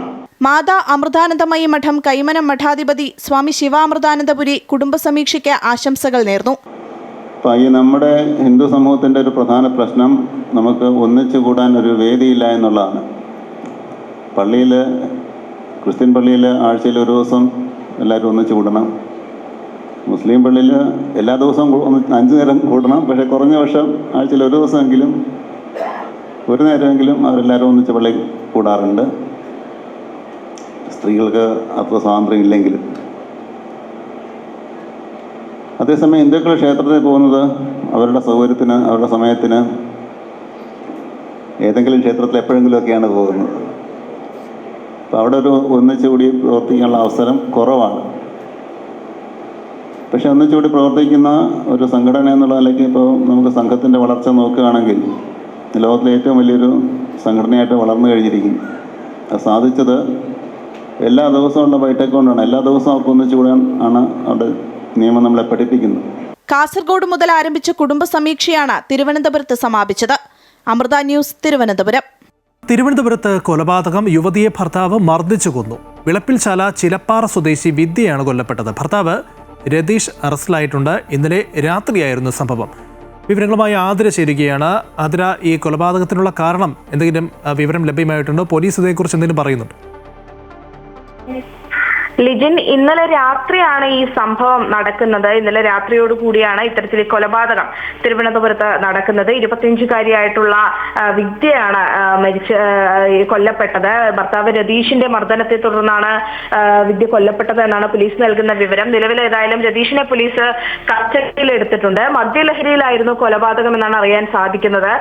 ഇത് വിദ്യയുടെ 2ാം വിവാഹമാണ്. സ്ഥിരമായി ഇത്തരത്തിൽ ഇവർ തമ്മിൽ പ്രശ്നങ്ങൾ ഉണ്ടാകാറുണ്ട് എന്നുള്ളതാണ് നിലവിൽ അറിയാൻ സാധിക്കുന്ന വിവരം. അതുപോലെ തന്നെ ഇന്നലെ രാത്രിയും മദ്യപിച്ചെത്തിയ രതീഷുമായി പ്രശ്നങ്ങൾ ഉണ്ടാകുന്നു. അതിനുശേഷമാണ് രാത്രിയോടുകൂടിയാണ് ഇത്തരത്തിലൊരു ദാരുണമായ സംഭവം ഉണ്ടാകുന്നത് എന്നുള്ളതാണ് അറിയാൻ സാധിക്കുന്നത്. അതിനുശേഷം രതീഷ് തന്നെയാണ് സുഹൃത്തിനെ വിളിച്ച് ഈ കാര്യം പറയുന്നത്. സുഹൃത്താണ് പിന്നീട് പോലീസിനെ വിവരം അറിയിക്കുന്നത്. അതിനുശേഷം പോലീസ് സംഭവ സ്ഥലത്തെത്തി രതീഷിനെ കസ്റ്റഡിയിൽ എടുക്കുകയായിരുന്നു. നിലവിൽ ഏതായാലും രതീഷിനെ പോലീസ് അറസ്റ്റ് ചെയ്തിട്ടുണ്ട് എന്നുള്ളതാണ് ലഭിക്കുന്ന വിവരം. ശരി, തിരുവനന്തപുരത്താണ് യുവതിയെ ഭർത്താവ് മർദ്ദിച്ചു കൊന്നത്. അതേസമയം ഭർത്താവ് രതീഷിനെ പോലീസ് അറസ്റ്റ് ചെയ്തിട്ടുണ്ട്. മദ്യലഹരിയിലായിരുന്നു കൊലപാതകം എന്നുള്ളതാണ് പുറത്തുവരുന്ന വിവരം. പത്മ പുരസ്കാര നിറവിൽ മലയാളം. മുൻ മുഖ്യമന്ത്രി VS അച്യുതാനന്ദനും സുപ്രീംകോടതി മുൻ ജസ്റ്റിസ് KT തോമസിനും P നാരായണനും പത്മവിഭൂഷൺ ലഭിച്ചു. മെഗാസ്റ്റാർ മമ്മൂട്ടിക്കും SNDP യോഗം ജനറൽ സെക്രട്ടറി വെള്ളാപ്പള്ളി നടേശനും പത്മഭൂഷൺ ലഭിച്ചു. റിപ്പബ്ലിക് ദിനത്തോടനുബന്ധിച്ച് കേന്ദ്ര ആഭ്യന്തര മന്ത്രാലയം പുറത്തുവിട്ട പട്ടികയിൽ കേരളത്തിൽ നിന്നുള്ള പ്രമുഖരുടെ വലിയ നിര തന്നെയുണ്ട്. പത്മവിഭൂഷൺ ലഭിച്ച 5 പേരിൽ 3 പേരും മലയാളികളാണ്. CPM-ന്റെ മുതിർന്ന നേതാവും മുൻ മുഖ്യമന്ത്രിയുമായ VS അച്യുതാനന്ദന് മരണാനന്തര ബഹുമതിയായാണ് രാജ്യം പത്മവിഭൂഷൺ നൽകി ആദരിക്കുന്നത്. ജന്മഭൂമിയുടെ സ്ഥാപക പത്രാധിപരും എഴുത്തുകാരനും ആദ്യകാല RSS പ്രചാരകനുമായ P നാരായണനെ തേടി സാഹിത്യ വിഭാഗത്തിലാണ് പത്മവിഭൂഷൺ എത്തിയത്. നിയമരംഗത്തും പൊതുപ്രവർത്തന രംഗത്തുമുള്ള മികവിനാണ് സുപ്രീം കോടതി മുൻ ജസ്റ്റിസ് KT തോമസിന് പത്മവിഭൂഷൺ ലഭിക്കുന്നത്. കൂടാതെ ബോളിവുഡ് രംഗത്തെ ഹീമാൻ എന്നറിയപ്പെടുന്ന നടൻ ധർമ്മേന്ദ്രയ്ക്ക് മരണാനന്തര ബഹുമതിയായും കലാരംഗത്തെ മികവിന് ക്ലാസിക്കൽ വയലിനിസ്റ്റ് N രാജവും പത്മവിഭൂഷണ് അർഹരായി. കലാരംഗത്തെ സമഗ്ര സംഭാവനകൾ മുൻനിർത്തി മലയാളത്തിന്റെ മഹാനടൻ മമ്മൂട്ടിയെയും സാമൂഹിക പ്രവർത്തന രംഗത്തെ മികവിന് SNDP യോഗം ജനറൽ സെക്രട്ടറി വെള്ളാപ്പള്ളി നടേശനെയും പത്മഭൂഷൺ പുരസ്കാരത്തിനായി തെരഞ്ഞെടുത്തു. നൃത്തരംഗത്തെ അതുല്യമായ സംഭാവനകൾ പരിഗണിച്ച് കലാമണ്ഡലം വിമല മേനോനെയും അൺസങ് ഹീറോസ് പട്ടികയിൽ ഉൾപ്പെടുത്തി പരിസ്ഥിതി പ്രവർത്തകയും കേരളത്തിന്റെ വനമുത്തശ്ശി എന്നറിയപ്പെടുന്ന ദേവിക അമ്മയെയും പത്മശ്രീ പുരസ്കാരത്തിന് തെരഞ്ഞെടുത്തു. കായിക ലോകത്ത് നിന്നും ഇന്ത്യൻ ക്രിക്കറ്റ് താരം രോഹിത് ശർമ്മയെയും JNU മുൻ വൈസ് ചാൻസലർ ജഗദീഷ് കുമാറിനെയും പത്മശ്രീക്ക് അർഹരാക്കി. നീലഗിരിയിലെ കുറുമ്പ ഗോത്ര വിഭാഗത്തിൽപ്പെട്ട ചിത്രകാരൻ R കൃഷ്ണന് മരണാനന്തര ബഹുമതിയായി പത്മശ്രീ ലഭിച്ചു. ഇത്തവണത്തെ പത്മശ്രീ പട്ടികയിൽ 45 പേരാണ് അൺസങ് ഹീറോസ് വിഭാഗത്തിൽ ഇടം പിടിച്ചത്. കർണാടകയിൽ നിന്നുള്ള അങ്കെ ഗൌഡ, മഹാരാഷ്ട്രയിലെ അർമിഡ ഫെർണാണ്ടസ് തുടങ്ങിയവരും പത്മശ്രീ പുരസ്കാരത്തിന് അർഹരായവരിൽ ഉൾപ്പെടുന്നു. പ്രമുഖ ഗായിക അൽക്ക യാഗ്നി, മുൻ ടെന്നീസ് താരം വിജയ് അമൃതരാജ് എന്നിവർക്കും പത്മഭൂഷൺ ലഭിച്ചു. ഇവർക്കൊപ്പം മുൻ ജാർഖണ്ഡ് മുഖ്യമന്ത്രി ഷിബു സോറൻ, പ്രമുഖ പരസ്യകർത്താവ് പീയൂഷ് പാണ്ഡെ എന്നിവർക്ക് മരണാനന്തര ബഹുമതിയായും കോട്ടക് മഹീന്ദ്ര ബാങ്ക് സ്ഥാപകൻ ഉദയ് കോട്ടക്, മഹാരാഷ്ട്ര മുൻ ഗവർണർ ഭഗത് സിംഗ് കോഷിയാരി എന്നിവരും പത്മഭൂഷൺ പട്ടികയിലുണ്ട്. 5 പേർക്ക് പത്മവിഭൂഷണും 13 പേർക്ക് പത്മഭൂഷണും 113 പേർക്ക് പത്മശ്രീയും ലഭിച്ചു. ഈ വർഷം 5 പേർക്ക് പത്മവിഭൂഷണും 13 പേർക്ക് പത്മഭൂഷണും 113 പേർക്ക് പത്മശ്രീയും ലഭിച്ചു. വിവിധ മേഖലകളിൽ നൽകിയ സമാനതകളില്ലാത്ത സംഭാവനകൾ മുൻനിർത്തിയാണ് പ്രമുഖ വ്യക്തിത്വങ്ങളെ പത്മ പുരസ്കാരം നൽകി രാജ്യം ആദരിക്കുന്നത്. News desk Amrita TV. മുതിർന്ന മാധ്യമപ്രവർത്തകനും ജന്മഭൂമി പത്രത്തിന്റെ സഹസ്ഥാപകനും മുഖ്യ പത്രാധിപരുമായിരുന്ന പി നാരായണന് രാഷ്ട്രം പത്മവിഭൂഷൺ നൽകി ആദരിച്ചു. അഹോരാത്രം രാഷ്ട്ര പുനർനിർമ്മാണത്തിനായി പ്രയത്നിക്കുന്ന ലക്ഷോപലക്ഷം സംഘ സ്വയം സേവകർക്കും ജീവിതത്തിന്റെ കാൽനൂറ്റാണ്ട് പ്രവർത്തിച്ച ജന്മഭൂമി ദിനപത്രത്തിനും ഈ പുരസ്കാരം സമർപ്പിക്കുകയാണെന്ന് പി നാരായണൻ പറഞ്ഞു. സംസ്ഥാനത്തെ ഏറ്റവും മുതിർന്ന RSS പ്രവർത്തകരിലൊരാളായ പി നാരായണൻ BJPയുടെ പൂർവ്വരൂപമായ ഭാരതീയ ജനസംഘത്തിന്റെ സംസ്ഥാന സംഘടനാ ജനറൽ സെക്രട്ടറി, ദേശീയ നിർവാഹക സമിതി അംഗം തുടങ്ങിയ ചുമതലകളിൽ പ്രവർത്തിച്ചിട്ടുണ്ട്. 10ഓളം പുസ്തകങ്ങളും 100ലധികം പുസ്തകങ്ങളുടെ വിവർത്തനങ്ങളും ചെയ്തു. 90 വയസ്സിലെത്തി നിൽക്കുന്ന വേളയിൽ ലഭിക്കുന്ന ബഹുമതി അത്യന്തം വിനയത്തോടെ സ്വീകരിക്കുന്നതായി പി നാരായണൻ പറഞ്ഞു. മുഴുവൻ സമയ പ്രവർത്തകനായിട്ടാണ് ഞാൻ പ്രവർത്തിച്ചത്. അങ്ങനെ ഈ 2 വിഭിന്ന ധ്രുവങ്ങളിൽ നിന്നിട്ടുള്ള ആളുകൾക്ക് ഈ അവാർഡ് കിട്ടി എന്നുള്ളത് ഒരു പ്രത്യേകതയായിട്ട് ഞാൻ കാണുന്നു.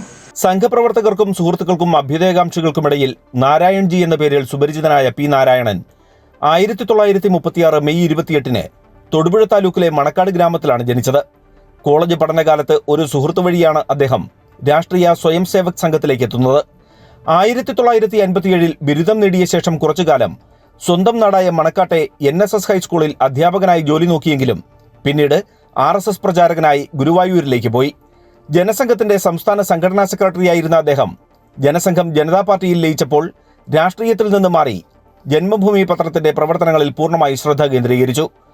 ജന്മഭൂമിയുടെ പത്രാധിപരായി 1992 മുതൽ 2000 വരെ മുഖ്യ പത്രാധിപരായും സേവനമനുഷ്ഠിച്ചു. 1993 BJP സംസ്ഥാന അധ്യക്ഷനാകാൻ പാർട്ടി ആവശ്യപ്പെട്ടെങ്കിലും അദ്ദേഹം ആ പദവി നിരസിച്ചു. എറണാകുളം മുളവുകാട് മഠത്തിൽ കുടുംബാംഗമായ MA രാജേശ്വരിയാണ് ഭാര്യ. സോഫ്റ്റ്വെയർ എഞ്ചിനീയറായ മനു നാരായണൻ, അമൃത TV മുൻ റിപ്പോർട്ടർ അനു നാരായണൻ എന്നിവർ മക്കളാണ്. അമൃത ന്യൂസ്, ഇടുക്കി. കോഴിക്കോട് പുന്നശ്ശേരിയിലെ 4 ഏക്കർ ഭൂമിയിൽ കാർഷിക വിപ്ലവം തീർത്തിരിക്കുകയാണ് കർഷകനായ ഗിരീഷ് കുമാർ പുതുക്കോത്തും കണ്ടി. തികച്ചും ജൈവവളങ്ങൾ മാത്രം ഉപയോഗിച്ച് വിവിധ ഇനം നെല്ലുകൾ വിളയിക്കുകയാണ് ഈ കർഷകൻ. ഷുഗർ ഉൾപ്പെടെയുള്ളവർക്ക് കഴിക്കാൻ കഴിയുന്ന നെല്ലിനവും ഇവിടെയുണ്ട്. നെൽപ്പാടങ്ങൾ കാണാൻ തന്നെ ഒരു പ്രത്യേക ഭംഗിയാണ്. പുന്നശ്ശേരി സ്വദേശിയായ ഗിരീഷ് കുമാറിൻ്റെ കൃഷിയിടത്തിലെത്തിയാൽ നെല്ലിൻ്റെ വിവിധ ഇനങ്ങൾ നമുക്ക് കാണാൻ സാധിക്കും. നമുക്ക് അതൊന്ന് കണ്ടുവരാം.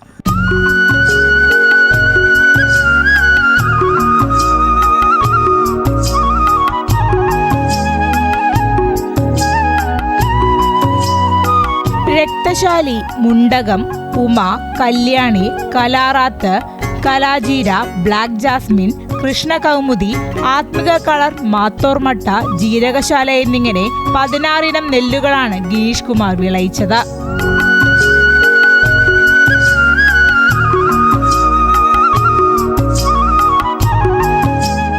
പതിവായി ചെയ്യുന്ന നെല്ലിനങ്ങൾക്ക് പുറമെ കേരളത്തിലെ വിവിധയിടങ്ങളിലെ കർഷകരിൽ നിന്ന് ശേഖരിച്ച വിത്തിനങ്ങൾ ഉപയോഗിച്ചാണ് അദ്ദേഹം കൃഷി ഇറക്കിയത്.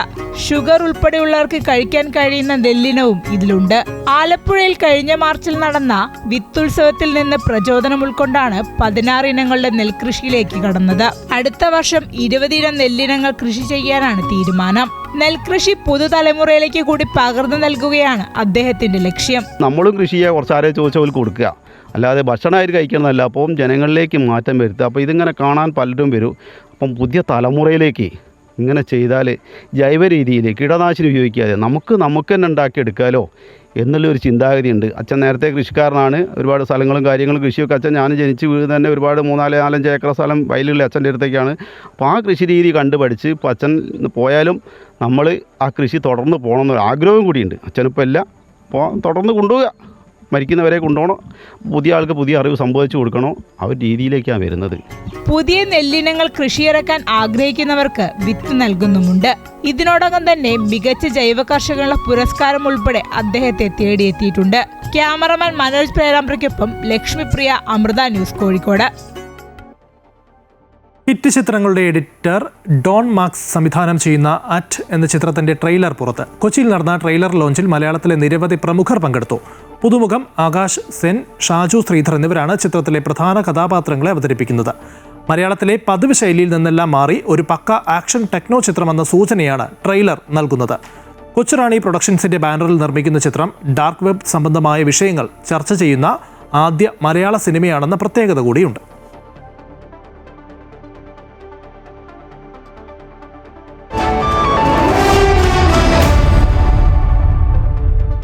ഗുവാഹത്തി T20യിൽ ന്യൂസിലൻഡിനെതിരെ ഇന്ത്യക്ക് 8 വിക്കറ്റിന്റെ മിന്നും ജയം. 154 റൺസ് വിജയലക്ഷ്യം ഇന്ത്യ 10 ഓവറിൽ മറികടന്നു. മൂന്നാം മത്സരവും വിജയിച്ച് ഇന്ത്യ 5 മത്സരങ്ങളടങ്ങിയ പരമ്പര ഉറപ്പിച്ചു. 153 റൺസ് നേടിയ ന്യൂസിലൻഡിനെതിരെ 10 ഓവറിൽ 2 വിക്കറ്റ് നഷ്ടത്തിലായിരുന്നു ഇന്ത്യയുടെ ജയം. 20 പന്തിൽ 68 റൺസുമായി പുറത്താകാതെ നിന്ന അഭിഷേക് ശർമ്മയും 26 പന്തിൽ 57 റൺസ് നേടിയ സൂര്യകുമാർ യാദവുമാണ് ഇന്ത്യൻ ജയം എളുപ്പമാക്കിയത്. ഗുവാഹത്തിയിൽ ടോസ് നേടി ബൌളിംഗ് തെരഞ്ഞെടുത്ത ഇന്ത്യ എതിരാളികളെ 153 റൺസിന് എറിഞ്ഞൊതുക്കുകയായിരുന്നു. ഇന്ത്യയ്ക്കായി 3 വിക്കറ്റുകൾ നേടി ജസ്പ്രീത് ബുംറ തിരിച്ചുവരവ് ഗംഭീരമാക്കി. ഹാർദിക് പാണ്ഡ്യ, രവി ബിഷ്ണോയ് എന്നിവർ 2 വിക്കറ്റുകൾ വീതം നേടി. ഏറ്റവും കുറഞ്ഞ പന്തിൽ അർദ്ധ സെഞ്ചുറി കുറിക്കുന്ന ലോകത്തെ 3ാമത്തെ താരമായി അഭിഷേക് ശർമ്മ. T20യിൽ 25 പന്തിനുള്ളിൽ 9 തവണയാണ് അഭിഷേക് അർദ്ധ സെഞ്ചുറി നേടുന്നത്. ഇതും ക്രിക്കറ്റ് ചരിത്രത്തിൽ ആദ്യമാണ്. ഇന്ത്യൻ ഇന്നിംഗ്സിലെ ആദ്യ പന്തിൽ തന്നെ സഞ്ജു സാംസൺ പുറത്തായി. ജയത്തോടെ 5 മത്സരങ്ങളുള്ള പരമ്പര ഇന്ത്യ സ്വന്തമാക്കി. ഗ്ലെൻ ഫിലിപ്സിന്റെയും മാർക്ക് ചാപ്മാന്റെയും ഇന്നിംഗ്സുകളാണ് ന്യൂസിലൻഡിന് ഭേദപ്പെട്ട സ്കോർ സമ്മാനിച്ചത്. 2 മാറ്റങ്ങളുമായാണ് ടീം ഇന്ത്യ 3ാം മത്സരത്തിനിറങ്ങിയത്. പേസർ അർഷദീപ് സിംഗിനും സ്പിന്നർ വരുൺ ചക്രവർത്തിക്കും വിശ്രമം അനുവദിച്ചാണ് ജസ്പ്രീത് ബുംറയും രവി ബിഷ്ണോയും ടീമിലെത്തിയത്. News desk Amrita TV. എല്ലാ പ്രേക്ഷകർക്കും ഒരിക്കൽ കൂടി റിപ്പബ്ലിക് ദിന ആശംസകൾ നേരുകയാണ്. ഗുഡ് മോർണിംഗ് കേരളം പൂർണ്ണമാകുന്നു. കൂടുതൽ വാർത്തകൾക്കായി അമൃത ന്യൂസിന്റെ YouTube ചാനൽ കാണുക. നമസ്കാരം.